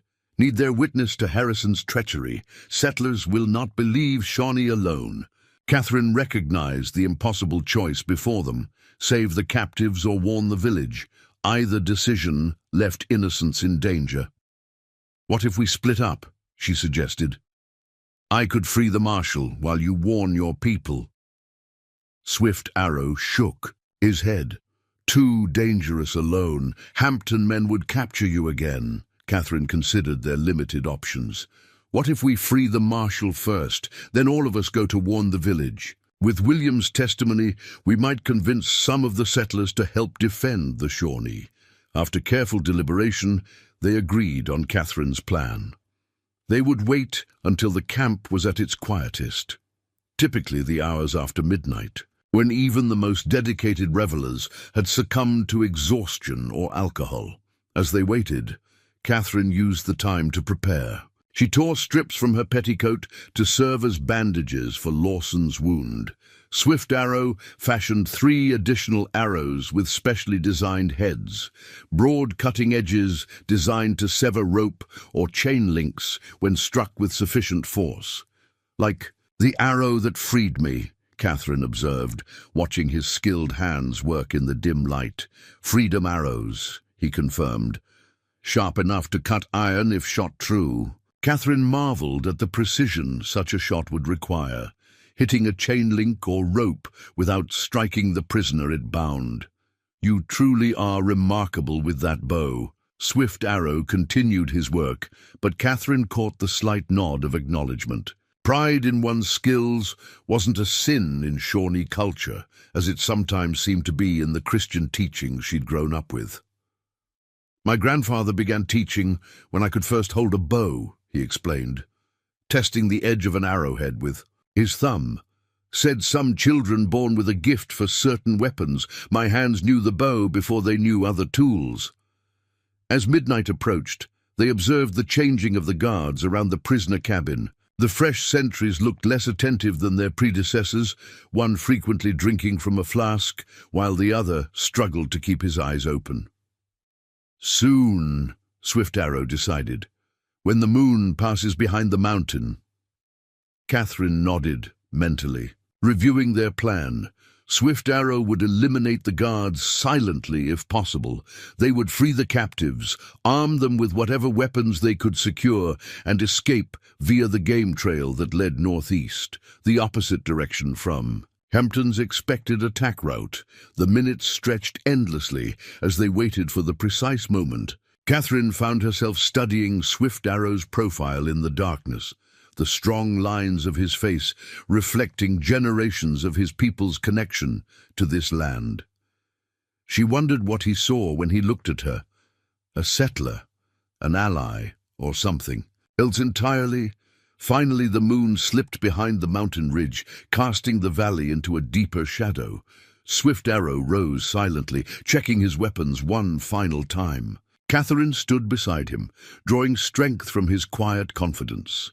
They descended the slope with painful slowness, every movement calculated to avoid detection. The stillness of the valley was broken only by the occasional snort of horses in the corral and the distant hooting of an owl. As they approached the edge of the clearing where Hampton's camp sprawled, Swift Arrow suddenly raised his hand in the signal to stop. Catherine froze, straining her senses to detect what had alerted him. Voices drifted from the direction of the main cabin, men speaking in urgent tones. A door opened, spilling lamplight onto the packed earth outside. 3 figures emerged, their features thrown into sharp relief by the yellow glow. Catherine recognized Hampton immediately, a bear of a man with a bushy beard and cold eyes that had terrorized the region for months. Beside him stood Judge Harrison, his judicial robes replaced by practical frontier clothing, but his authoritative bearing unchanged. The third figure made Catherine's blood run cold. Edward Prescott, the supposed victim of the ambush, whose testimony had condemned her. He showed no sign of the wound she had treated, walking with the confident stride of a man who had never been injured. Swift Arrow's grip on her arm tightened as the men approached the prisoner cabin, stopping to speak with the guards. Something was happening, a change in plans that threatened to unravel their rescue attempt before it began. The cabin door opened, and 2 more of Hampton's men emerged, dragging a figure between them. Marshal Williams, barely conscious, his face bruised and bloody. Harrison stepped forward, saying something too low to hear from their position. Whatever it was caused Hampton to laugh, a sound devoid of genuine humor. With horrifying clarity, Catherine and Swift Arrow watched as the men forced Williams to his knees beside the cabin. Harrison produced a document from his coat, reading it aloud in official tones that carried across the silent camp. Though they couldn't make out every word, the formal cadence suggested a mockery of a legal proceeding. A trial, Catherine whispered, horror mounting. They're conducting a false trial. Swift Arrow notched an arrow, his body tensing with the instinct to intervene. Catherine placed a restraining hand on his arm, knowing that a shot now would doom not only Williams but the other captives and themselves as well. We need a different plan, she urged. There are too many of them awake now. With visible effort, Swift Arrow lowered his bow. Not trial, he said grimly. Execution. Even as he spoke, Harrison finished reading and folded the paper with the practiced flourish of his courtroom manner. Hampton stepped forward, drawing his pistol and placing it against the back of Williams's head. Catherine's mind raced desperately for a solution. They couldn't attack directly. They were hopelessly outnumbered. They couldn't retreat. Williams would die. What they needed was a distraction, something to throw the camp into confusion and give them an opening. Her gaze fell on the corral where Hampton's horses were kept. Fire would cause panic, but she couldn't bear the thought of the animals suffering. Then she spotted the solution, a stack of powder kegs outside the supply tent, positioned dangerously close to a smoldering campfire. "There," she whispered, pointing. "If you could hit one of those kegs with a fire arrow." Swift Arrow followed her gaze, instantly understanding. Without a word, he reached into his quiver and extracted an arrow, quickly wrapping its head with a strip of buckskin. From a pouch at his waist, he produced a small ember bundle. Specially prepared material that could hold fire for hours, used by his people to transport flame between camps. He touched the ember to the buckskin, which caught quickly. Drawing his bow, Swift Arrow took careful aim not at the kegs themselves, but at the dry grass beside them. A direct hit might only punch a hole in the keg without igniting the powder, but grass fire would spread to the wooden kegs. Eventually, reaching the powder within, the flaming arrow flew true, landing precisely where he'd aimed. Within seconds, the dry grass was burning steadily, flames licking toward the powder kegs. "Now we move," Swift Arrow directed, already circling toward the prisoner cabin from the opposite side of the growing distraction. As they had hoped, shouts of alarm rose from the camp as someone spotted the fire. Men rushed toward the blaze, Hampton and Harrison among them, momentarily forgetting their prisoner in the face of the more immediate threat.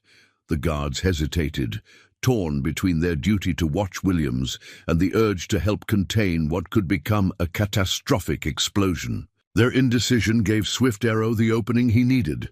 2 swift arrows found their marks with deadly precision, and the guards fell without raising the alarm.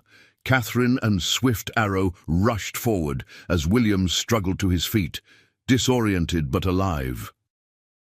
"Marshal," Catherine whispered urgently, supporting his weight. "We need to move quickly. Where are Finch and Lawson?" "Still inside," Williams managed, his voice ragged.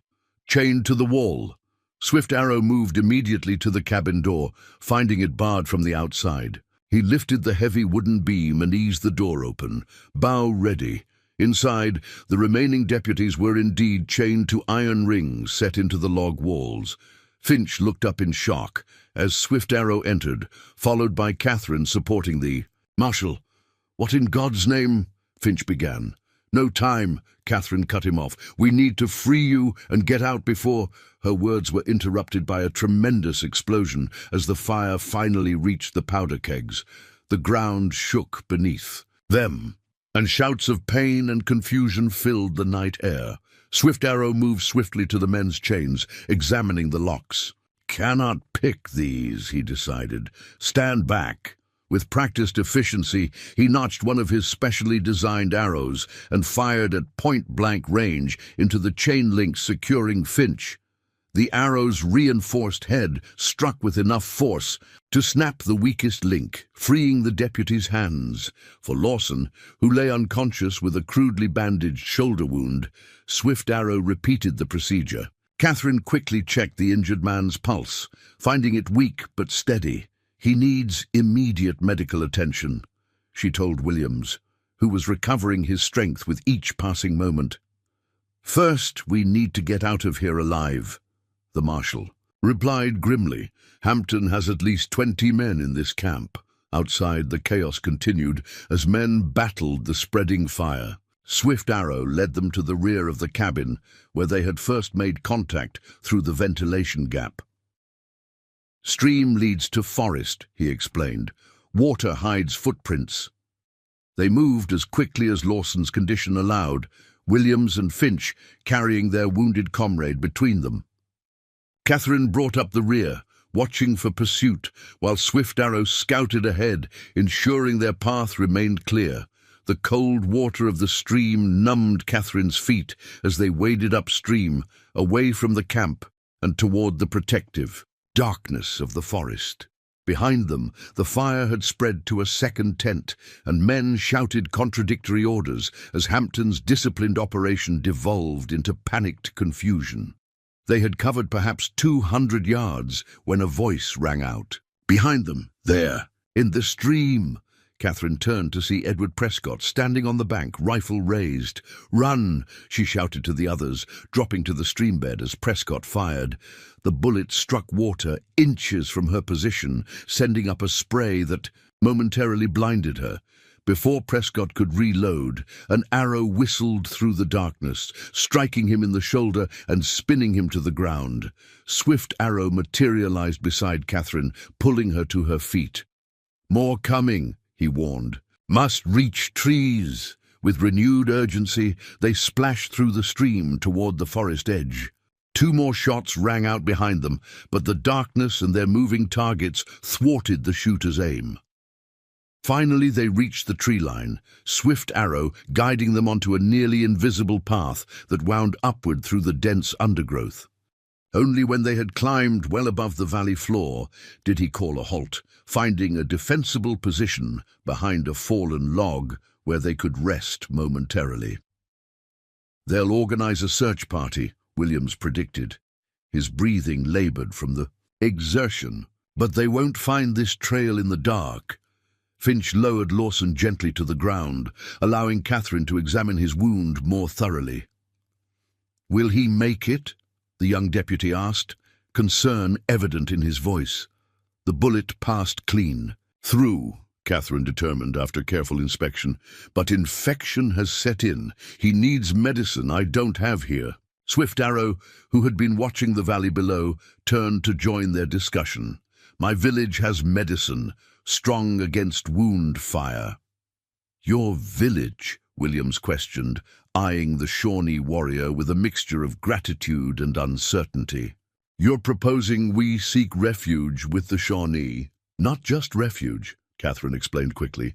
"Hampton and Harrison are planning to attack the village tomorrow. We need to warn them, and we need your testimony about Harrison's involvement to convince the settlers not to join the attack." Williams absorbed this information with growing anger.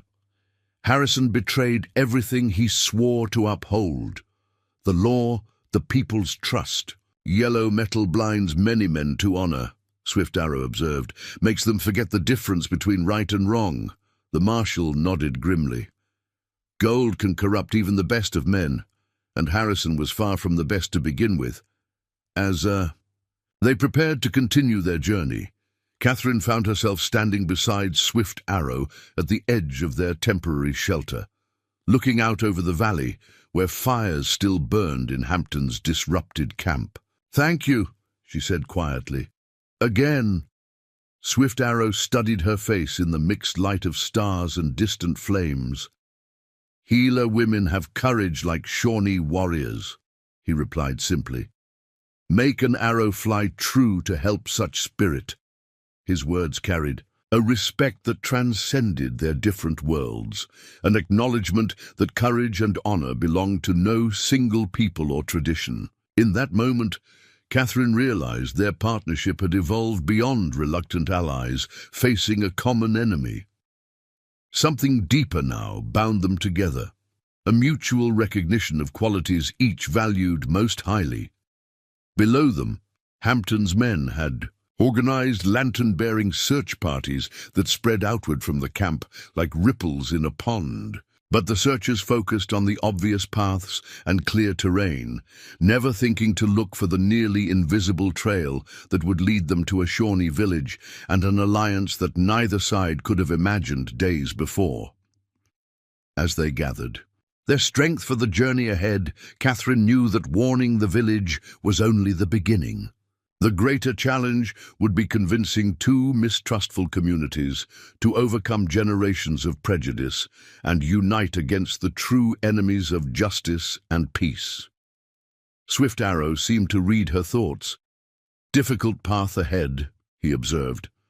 "Not just through forest, but through minds closed by fear."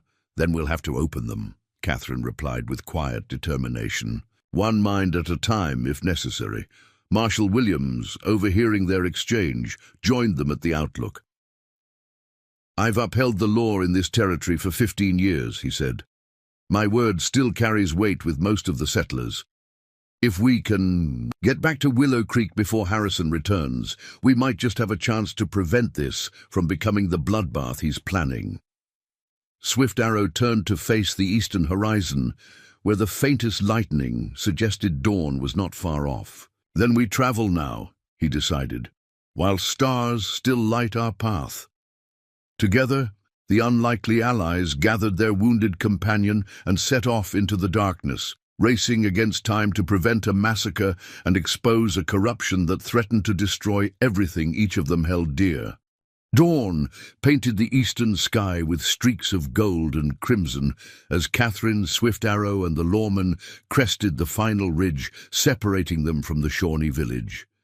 The journey had been arduous, steep terrain, and Deputy Lawson's deteriorating condition forcing frequent stops. Swift Arrow had ranged ahead and behind, ensuring no pursuit followed from Hampton's camp. Now, as they gazed down at the village nestled along the banks of a small river, Marshal Williams hesitated. No white lawman has ever entered there and left a tell of it, he said quietly. Catherine understood his reservation. The Shawnee had maintained this village as their last secure haven, a place where settlers were unwelcome and unknown. They will not harm those who come with warning and truth, Swift Arrow assured them, though his eyes reflected concern of a different kind. But my people have heard many false promises. Words alone will not convince them. The village consisted of about 30 structures, a mix of traditional long houses and smaller dwellings arranged in a rough circle around a central council fire. Even at this early hour, activity was evident as women tended morning fires and children carried water from the river. How do we approach it? Catherine asked. We don't want to cause alarm. Swift Arrow considered for a moment before removing the hawk feather from his hair. He handed it to Catherine. You will carry this, symbol that you come under my protection. I will go first, speak to elders, then signal when safe to approach. Before Catherine could respond, he vanished into the forest, moving with such fluid grace that even knowing his direction, she lost sight of him within seconds. Remarkable man, Williams commented, easing Lawson into a more comfortable position against a fallen log. Never thought I'd owe my life to a Shawnee warrior. We've all been too quick to judge those different from ourselves, Catherine replied, gently checking Lawson's wound. The infection was spreading, his skin hot to the touch despite the cool morning air. Finch, the younger deputy, had remained mostly silent during their journey, processing the betrayal by a judge he had respected. Now he voiced the concern that had clearly been troubling him. Even if the Shawnee believe us, will the settlement? Harrison has been turning against them for months. Against you too, Catherine. Truth has power, she answered, though doubt shadowed her certainty, especially when delivered by a respected voice like the Marshal's. Williams adjusted his torn shirt, attempting to restore some semblance of his official appearance. Harrison's influence runs deep, but not as deep as the people's desire for peace. No one wants a war with the Shawnee, not farmers with families to protect, not merchants who profit from trade. Their discussion was interrupted by movement in the village. Below, Swift Arrow had emerged from the trees and approached the central fire, where several elders now gathered. Even at this distance, the intensity of the conversation was evident in the gestures and postures of those assembled. More warriors appeared, some clearly returning from hunting parties, others emerging from dwellings. Weapons were much in evidence: bows, tomahawks, and even a few rifles acquired through trade. They're mobilizing, Williams observed. Swift Arrow's warning is being taken seriously. After what seemed an endless wait, Swift Arrow turned toward the ridge and raised his arm in a clear signal to approach. Catherine secured the hawk feather to her sleeve as instructed and helped Williams get Lawson to his feet. Remember, she cautioned as they began their descent, we come seeking alliance, not dominance. Follow my lead. The reception awaiting them at the village edge was hardly welcoming. A line of warriors with expressionless faces, weapons held. Ready but not threateningly, Swift Arrow stood with the village elders, his posture respectful but insistent as he continued speaking in his native tongue. An old man stepped forward, his face deeply lined with age and wisdom. His attire marked him as someone of great importance, elaborately beaded buckskins and a headdress featuring eagle feathers and bear claws. When he spoke, it was surprisingly in English, though heavily accented. "I am Grey Fox, chief of this band. Swift Arrow says you bring warning of attack. Says a judge of white law plans great evil against Shawnee alongside an outlaw called Hampton." Catherine stepped forward, bowing her head respectfully. "I am Catherine Harlow, healer from Willow Creek. This is Marshal Daniel Williams, who upholds true law, not the false justice Harrison has corrupted. We come to warn you and to seek your help in stopping those who would destroy both our peoples for their greed." The chief studied her face with penetrating intensity before shifting his gaze to Williams and the injured deputies. Healer woman and lawman allied with Shawnee tracker. Strange days indeed. He gestured toward Lawson. "Your man carries wound, fire in his blood." "He was shot during Hampton's ambush," Catherine explained. "The infection spreads quickly. I've done what I can, but—" Grey Fox nodded to one of the women standing nearby, speaking a few words in Shawnee. She disappeared into a dwelling, returning moments later with a small bundle of herbs and roots. "Medicine women will tend your wounds," Grey Fox announced. "Then we will counsel. Much must be decided before the sun reaches its highest point." Lawson was taken to a small lodge at the village edge, where the Shawnee medicine woman began treating. His infection with a poultice of crushed herbs that filled the air with a pungent, earthy scent. Catherine observed with professional interest, recognizing some ingredients while others remained mysterious to her. "Your grandmother taught you some of our ways," the medicine woman commented in broken English, noting Catherine's knowledgeable gaze. "But many secrets remain with tribal healers alone. My grandmother was Cherokee," Catherine explained. "Some remedies cross tribal boundaries, I think." The woman nodded approvingly. "All healers serve the same spirits, though names differ. This man will live if strength remains in his heart." While Lawson received treatment, Williams and Finch were guided to the council fire, where village elders had assembled. Catherine joined them, sitting beside Swift Arrow as Grey Fox called the gathering to order. Williams recounted the ambush that had led to his capture, Hampton's alliance with Harrison, and the mock trial that had nearly ended in his execution. When he described the plans to attack the village, murmurs of anger rippled through the assembly. "Judge Harrison tells settlers Shawnee work with Hampton," Swift Arrow translated for those who didn't speak English. "Claims we help kill white families, steal goods. All lies to make settlers hate us, support attack." "Why would the judge want Shawnee land?" asked a younger warrior. "Many better places to grow white man's corn." "Not for farming," Catherine explained. "For gold. Swift Arrow says there are deposits where the three rivers meet, land that belongs to your people by treaty." Grey Fox's expression remained impassive, though something flickered in his eyes. "Gold has been known to Shawnee for generations. We leave it on earth where the Creator placed it. Taking it brings only suffering." "Harrison doesn't share that wisdom," Williams said grimly. "He's willing to orchestrate a massacre to claim those deposits." The council debated in Shawnee for several minutes, voices occasionally rising in disagreement. Catherine couldn't follow the specifics, but the division was clear. Some advocating immediate evacuation of the village, others insisting they should fight to defend their ancestral land. Finally, Grey Fox raised his hand for silence. "When does Hampton plan to attack?" he asked Williams. "Today, according to what we overheard. They'll likely wait until afternoon when they've regrouped after our escape." The chief considered this information, his weathered face revealing nothing of his thoughts.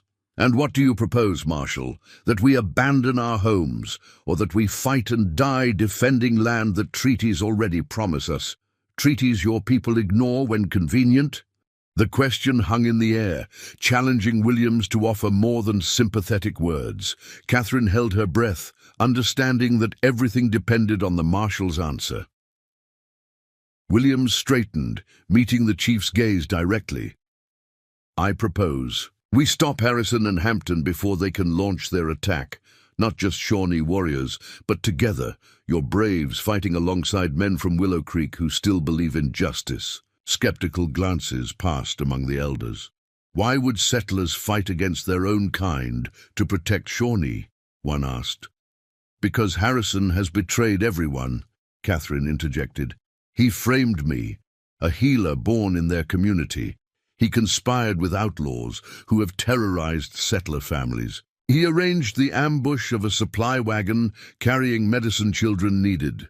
His crimes aren't just against your people, but against everyone in the valley." Swift Arrow nodded in agreement.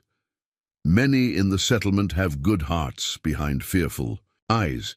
Will listen to the Marshal's words if given the chance. And if they don't," Grey Fox challenged, "if they choose Hampton's lies over your truth, then at least you'll have warning and time to evacuate the most vulnerable," Williams answered. "Honestly. But I have to believe truth can prevail if given a voice." The council continued its deliberations while Catherine, Williams, and Finch waited anxiously. Swift Arrow occasionally translated key points, but much remained unclear as the discussion grew increasingly animated. Eventually, Grey Fox called for a decision. One by one the elders spoke, some at length, others with just a few words. When all had voiced their thoughts, the chief turned back to the visitors. "We have decided. Half our warriors will accompany you to the settlement, hidden in the forest edge. If your words turn settler hearts, we fight together against Harrison and Hampton. If words fail, our warriors will defend the village, while others lead women, children, and elders to winter hunting grounds in the North Valley." It wasn't the unqualified alliance Catherine had hoped for, but given generations of broken trust, it represented remarkable faith in their mission. "We should leave immediately," Williams urged. "We need to reach Willow Creek before Hampton and Harrison can return and spread more lies." Grey Fox nodded to Swift Arrow. "You will lead our warriors. Choose those with the coolest heads and the surest hands." As Swift Arrow went to select his companions, Catherine sought out the medicine woman to check on Lawson's condition. "Fever breaks," the healer announced with quiet satisfaction. "Sleep now. Strength returns slowly. Cannot travel today."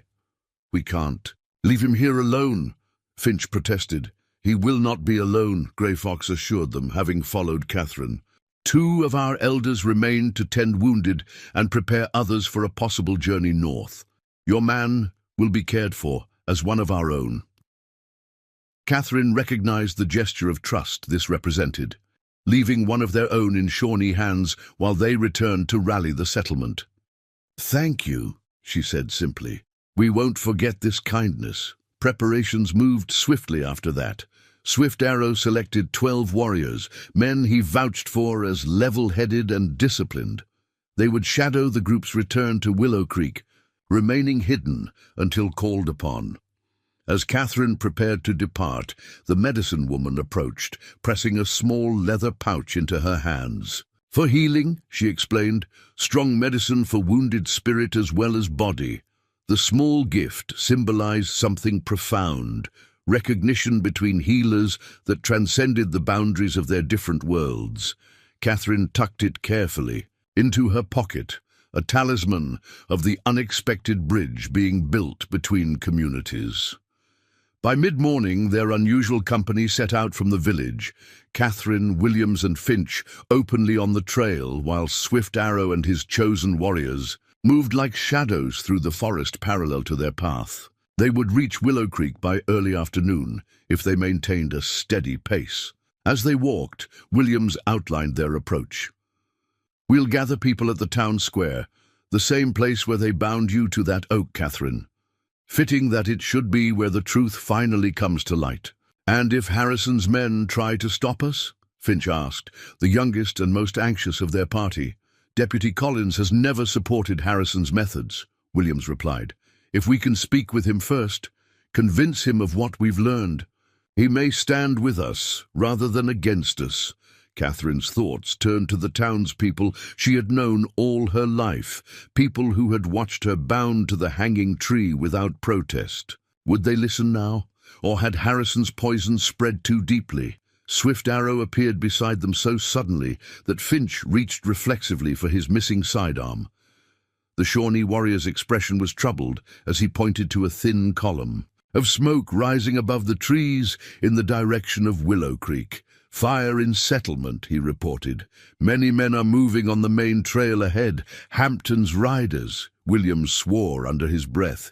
"They're moving faster than we expected. They're pushed toward the village already, or creating a diversion in town to empty it of defenders before the real attack," Catherine suggested, fear gripping her heart. "We need to hurry." They quickened their pace, Swift Arrow disappearing once more to scout ahead, while his warriors maintained their protective formation around the exposed travelers. The smoke column thickened as they drew nearer to Willow Creek, suggesting not just a single structure burning, but a larger conflagration. When they created the final hill overlooking the settlement, the sight that greeted them confirmed their worst fears. The jail and marshal's office were engulfed in flames, as was the courthouse. Armed men on horseback, unmistakably Hampton's gang, patrolled the streets while terrified townsfolk huddled in the square, guarded by more outlaws.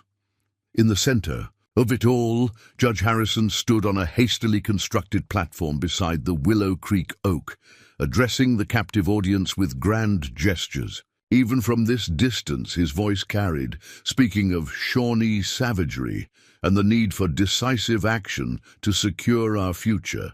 "They've taken the town," Williams said in disbelief. "Harrison's staging a coup before launching his attack on the village." Swift Arrow materialized beside them, his expression grim. "More riders coming from the West Road. Hampton himself leads them." Catherine stared at the scene below, the full horror of Harrison's plan becoming clear. He's gathering everyone in town to witness his version of events. Once Hampton arrives with evidence of a Shawnee attack, panic will do the rest. They'll have their army of settlers marching against your village by nightfall.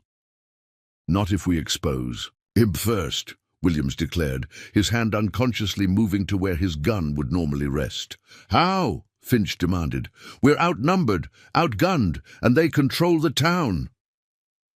Catherine's eyes never left the great oak where she had been chained, where Harrison now stood spreading his poison. The symmetry was undeniable. Her public humiliation and now his public deception, both centered on the same ancient tree that had witnessed generations of the valley's history. "Swift Arrow," she said softly, an idea forming. "How far can you shoot an arrow and still hit a precise target?" The Shawnee warrior followed her gaze to the distant platform. "From Forest Edge to Great Oak, difficult shot but possible. And could one of your arrows carry my voice to those people? Could it deliver the truth as clearly as it delivered my freedom?" Understanding dawned in Swift Arrow's eyes. "Arrow of truth instead of arrow of death. Yes. This I can do." As Hampton's riders approached the town from the west, Catherine outlined her desperate plan, a plan that would require perfect timing, unshakable courage, and the most important shot Swift Arrow had ever taken. The forest edge provided their last cover before the exposed ground that surrounded Willow Creek. From this vantage point, Catherine, Williams, and their allies could see the full extent of Harrison's takeover. Hampton's men had positioned themselves strategically throughout the settlement, on rooftops, at street corners, and prominently around the town square where the residents had been gathered. "They've got at least 30 men," Williams assessed, grimly. "Armed and ready for trouble." Swift Arrow had dispatched his warriors in a wide arc around the settlement, positioned to respond when needed but hidden from hostile eyes. Now he crouched beside Catherine, both studying Judge Harrison as he continued addressing the captive townspeople. "What exactly do you plan to shoot?" Williams asked, eyeing the small parchment Catherine had produced from her medicine pouch. "Evidence. That can't be ignored," she replied, carefully unfolding the paper. It was a land deed, one she had discovered among her father's effects after his death, but had never fully understood its significance until now. "This is the original treaty map showing the boundary of Shawnee territory, signed by territorial representatives and tribal leaders. My father witnessed it as the settlement's doctor." Swift Arrow's eyes widened slightly as he recognized the document. The speaking paper that marks true boundaries. Thought lost when the first marshal died. "Harrison's entire claim depends on disputing the treaty boundaries," Catherine explained. "This proves the gold deposits lie squarely in protected Shawnee land. He's known this all along. It's why he needed to create conflict, to void the treaty through supposed Shawnee aggression." Williams studied the document. "This alone won't stop him. He'll claim it's forged or outdated." "Not if we accompany it with testimony the town can't ignore," Catherine countered. "This is just to get their attention. You'll provide the truth. They need to hear." Swift Arrow nodded slowly, understanding her strategy. "Arrow carries paper. Marshall carries words. Both strike at the heart of lies." Their planning was interrupted by commotion from the town square. Hampton and his main force had arrived, riding directly to the platform where Harrison waited. The outlaw leader carried something draped across his saddle, a blood-stained blanket wrapped around objects that he displayed dramatically to the horrified crowd. "Shawnee weapons," Swift Arrow murmured, his keen eyes picking out details at this distance. "Covered in blood to suggest an attack," Williams swore softly. "The staging is beginning. They'll claim to have found evidence of Shawnee raiders preparing to massacre the settlement." Catherine watched as Harrison seized upon Hampton's arrival, his voice rising with practiced courtroom authority. Though they couldn't hear every word, the performance was clear. Harrison portraying himself as the settlement's savior, the only man who had recognized the savage threat and taken action to protect innocent lives. "We need to move now," Catherine decided, "before they whip the crowd into a frenzy." Swift Arrow prepared his bow, selecting a special arrow from his quiver, one with a flattened head designed to carry small objects. Catherine carefully rolled the treaty map into a tight cylinder, securing it with a strip of buckskin before attaching it to the arrow shaft. "I'll approach from the south edge of the square," Williams outlined, checking that Finch understood his role. "Once the arrow strikes and people are distracted, I'll make my way to the platform. Catherine, you circle around to the general store. Jenkins will protect you if needed." Catherine nodded, though her heart raced at the thought of showing herself to men who had bound her to the hanging tree. "What about Swift Arrow?" "I follow a shadow path," the Shawnee warrior replied. "Unseen until needed. Warriors await my signal from the forest edge." With their plans set, they prepared for what might be their only chance to prevent bloodshed. Catherine embraced Swift Arrow briefly, a gesture that communicated more than words could express. "Your arrow split my bonds," she said quietly. "Now, it must split the bonds of deception that hold my people." Swift Arrow's normally impassive features softened momentarily. "Arrow flies true when heart guides hand," he replied, touching his chest. "This heart will not fail." They separated, each moving to their designated position. Catherine circled wide through the trees, approaching the settlement from the direction of her cabin. Williams and Finch took a more direct route, prepared to emerge from between buildings at the crucial moment. Swift Arrow found a perfect vantage point, a massive pine at the forest edge whose lower branches provided both concealment and a clear line of sight to the platform. Climbing with silent efficiency, he positioned himself, arrow-nocked, waiting for the precise moment. In the town square, Harrison had reached the crescendo of his performance. Hampton stood beside him, playing his role as the concerned citizen, who had uncovered the Shawnee conspiracy.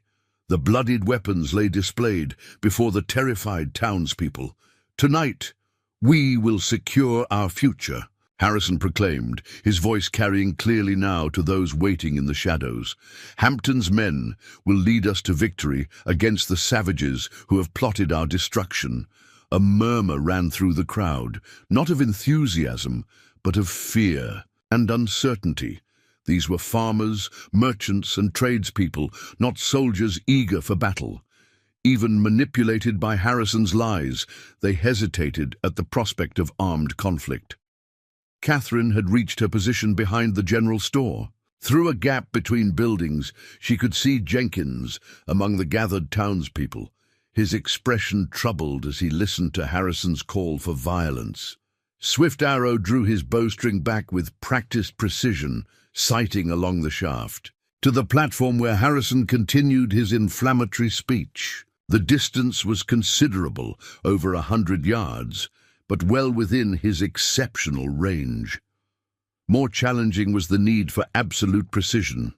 The arrow needed to strike the oak itself, just above Harrison's head, with enough force to embed itself, while not harming anyone. He held his breath, finding that perfect moment of stillness his grandfather had taught him. The world narrowed to a single point of focus, the rough bark of the ancient oak just above the judge's gesticulating form.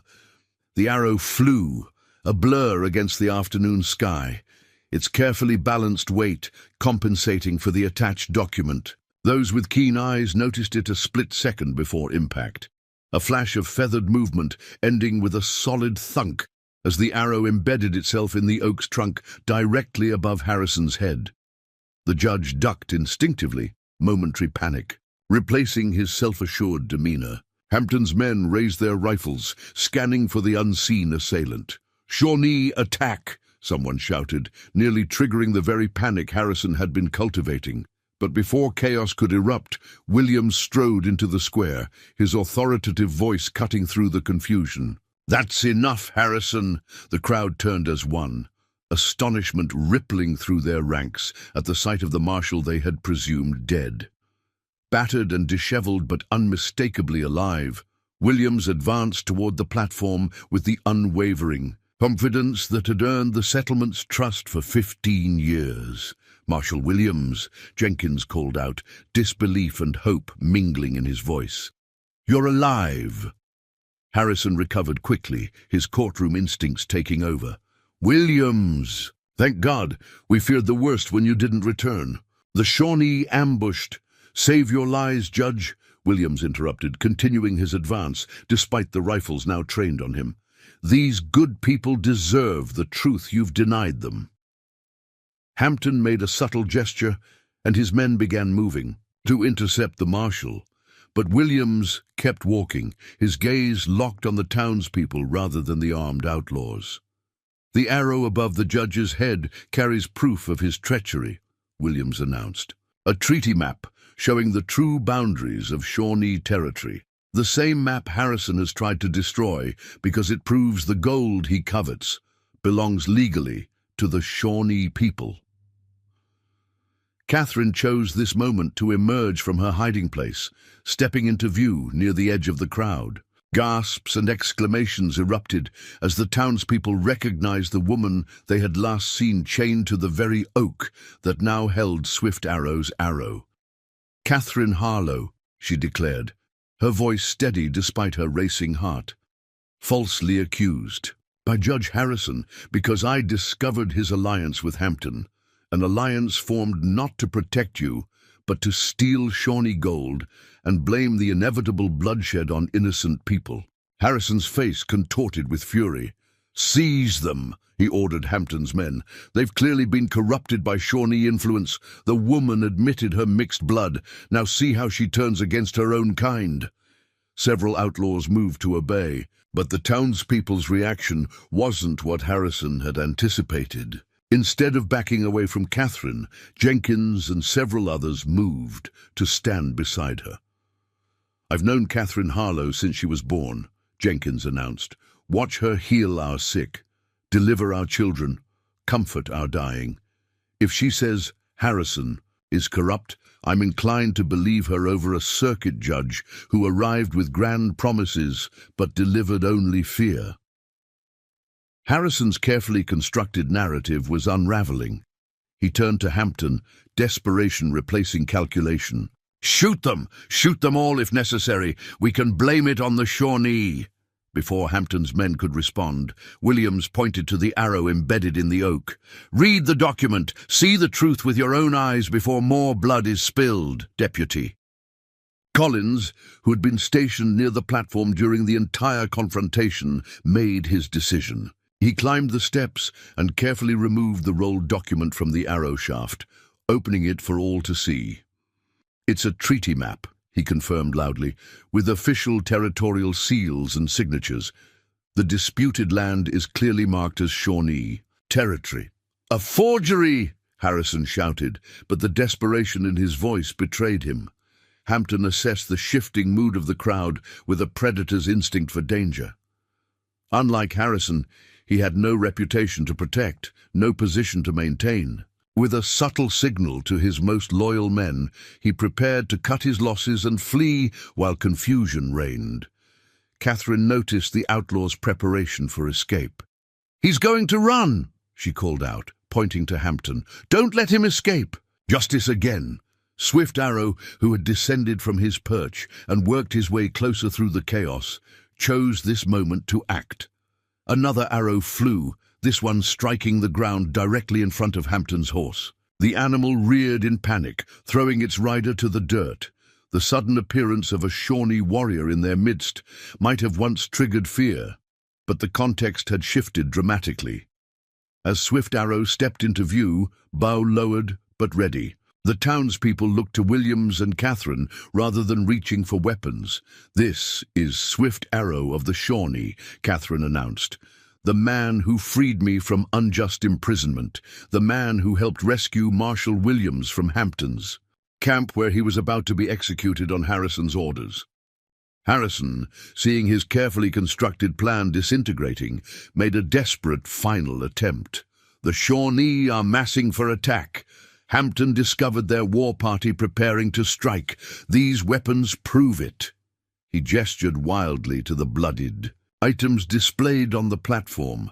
Swift Arrow stepped forward, his dignity a sharp contrast to Harrison's frantic energy. "Blood is pig blood," he stated clearly. "Weapons taken from Shawnee hunting camp Hampton burned. No war party, no attack planned." Williams seized the moment to deliver the final blow to Harrison's credibility.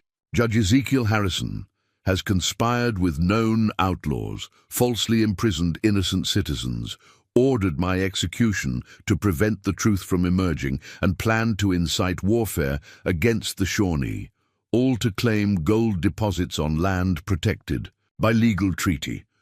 The square fell silent as the full weight of these accusations settled over the gathering. Deputy Collins, still holding the treaty map, looked from Harrison to Williams, then made his choice. He drew his sidearm and pointed it at the judge. "Ezekiel Harrison, you're under arrest for conspiracy, attempted murder of a federal marshal, and treason against the territory." Hampton, seeing his partner's downfall, attempted to mount a defense. "You'll take the word of a half-breed woman and an Indian over a territorial judge?" he sneered, struggling to his feet. "What's happened to you people?" "We've opened our eyes," Jenkins replied, stepping forward, "and we choose truth over fear." As if on cue, Swift Arrow raised his arm, delivering the signal his warriors had awaited. From the forest edge emerged the 12 Shawnee braves, moving with deliberate purpose, but holding their weapons pointed downward in a clear gesture of restraint. Rather than provoking panic, their appearance served as visual confirmation of everything. Catherine and Williams had claimed these were not men preparing for massacre, but allies against a common enemy. Hampton's men, reading the shifting balance of power, began lowering their weapons. Without Harrison's authority or the element of surprise, they recognized the futility of their position, outnumbered now by the combined force of townspeople and Shawnee warriors. Hampton himself made one last desperate attempt, drawing his pistol and lunging toward Catherine, the woman whose accusations had unraveled everything. "You'll die before I hang," he snarled, raising his weapon. The shot never came. With impossible speed, Swift Arrow loosed a final arrow that struck Hampton's pistol with such force that it shattered the firing mechanism and sent the weapon spinning from his grasp. Hampton stared in disbelief at his bleeding hand, then at the Shawnee warrior whose arrow had found such an impossible target. Before he could recover, Williams was upon him, driving him to the ground with a powerful blow. "That," the marshal said with grim satisfaction, "was for my men you ambushed and the people you terrorized." In the aftermath, as Hampton and Harrison were secured in the undamaged portion of the jail under heavy guard, an unprecedented gathering took place beneath the Willow Creek oak. Chief Gray Fox, alerted by Swift Arrow's runners, arrived with additional tribal elders to meet with the settlement's leaders. Catherine found herself in the unfamiliar role of mediator, translating not just words, but intentions between two peoples who had viewed each other with suspicion for generations. "The gold in our territory has brought only suffering," Gray Fox observed as they discussed the future. "Perhaps it can now bring healing instead." Williams, his authority fully restored, proposed a solution. A joint council to oversee any mining activity, with profits shared between settlement and tribe. No single man controlling the wealth, no secret deals. As the discussions continued, Catherine stepped away briefly, finding Swift Arrow standing apart from both groups, his expression thoughtful as he gazed at the ancient oak. "You saved us all," she said quietly, joining him. "That shot to disarm. Hampton, I've never seen anything like it." Swift Arrow shook his head slightly. "Arrow only tool. Truth was the weapon that defeated enemies today." Catherine studied his profile, seeing beyond the warrior to the man, one whose courage and integrity had changed everything. "What will you do now? Return to your village?" "For now," he confirmed. "Help rebuild trust between our peoples." But paths that cross once often cross again. The implications of his words warmed something deep within her. "I would welcome that crossing whenever it comes." Swift Arrow turned to face her fully, allowing her to see what few ever witnessed, a genuine smile that transformed his stoic features. Healer woman and Shawnee tracker, strange alliance that begins a new story. Catherine returned his smile, aware of curious glances from both townspeople and Shawnee alike. "Let them look," she thought. "Let them see that bridges can be built where walls once stood." As sunset painted the valley in golden light, Catherine stood with Swift Arrow, Williams, and Gray Fox beneath the Willow Creek oak, the tree that had nearly been her gallows, but now witnessed the first tentative steps toward genuine peace. The ancient oak had seen generations come and go, had weathered storms and droughts, had witnessed justice and injustice beneath its spreading branches. Now it stood witness to something rare and precious, a moment when the truth's arrow had split not just chains, but the bonds of prejudice that had constrained two peoples for too long. Catherine touched the rough bark where Swift Arrow's first arrow had struck, freeing her from captivity. The scar would remain for years, perhaps decades, a reminder not of hatred, but of hope, not of division, but of the courage required to forge new paths. At that moment, as the diverse gathering began to disperse into the evening, Catherine realized that the most important bonds broken had been invisible ones, the constraints of fear and mistrust that had limited both communities. Swift Arrow's impossible shot had done more than split her chains. It had created an opening through which a different future might emerge. As if reading her thoughts, Swift Arrow placed his hand beside hers on the oak's weathered trunk. "Tree remembers," he said simply. "So will we." Catherine nodded, knowing that whatever challenges lay ahead, the arrow's path had changed their course irrevocably. From the hanging tree had sprung not death, but life, not ending, but beginning, a story to be told for generations yet unborn. The legacy of the legendary Shawnee archer and the healer who believed in truth's power would live on long after they returned to the earth, not in blood spilled for gold, but in bonds formed across boundaries once thought impenetrable, in a valley where two worlds had finally found common ground. Up next, you've got two more standout stories right on your screen. If this one hits the mark, you won't want to pass these up. Just click and check them out. And don't forget to subscribe and turn on the notification bell so you don't miss any upload from us.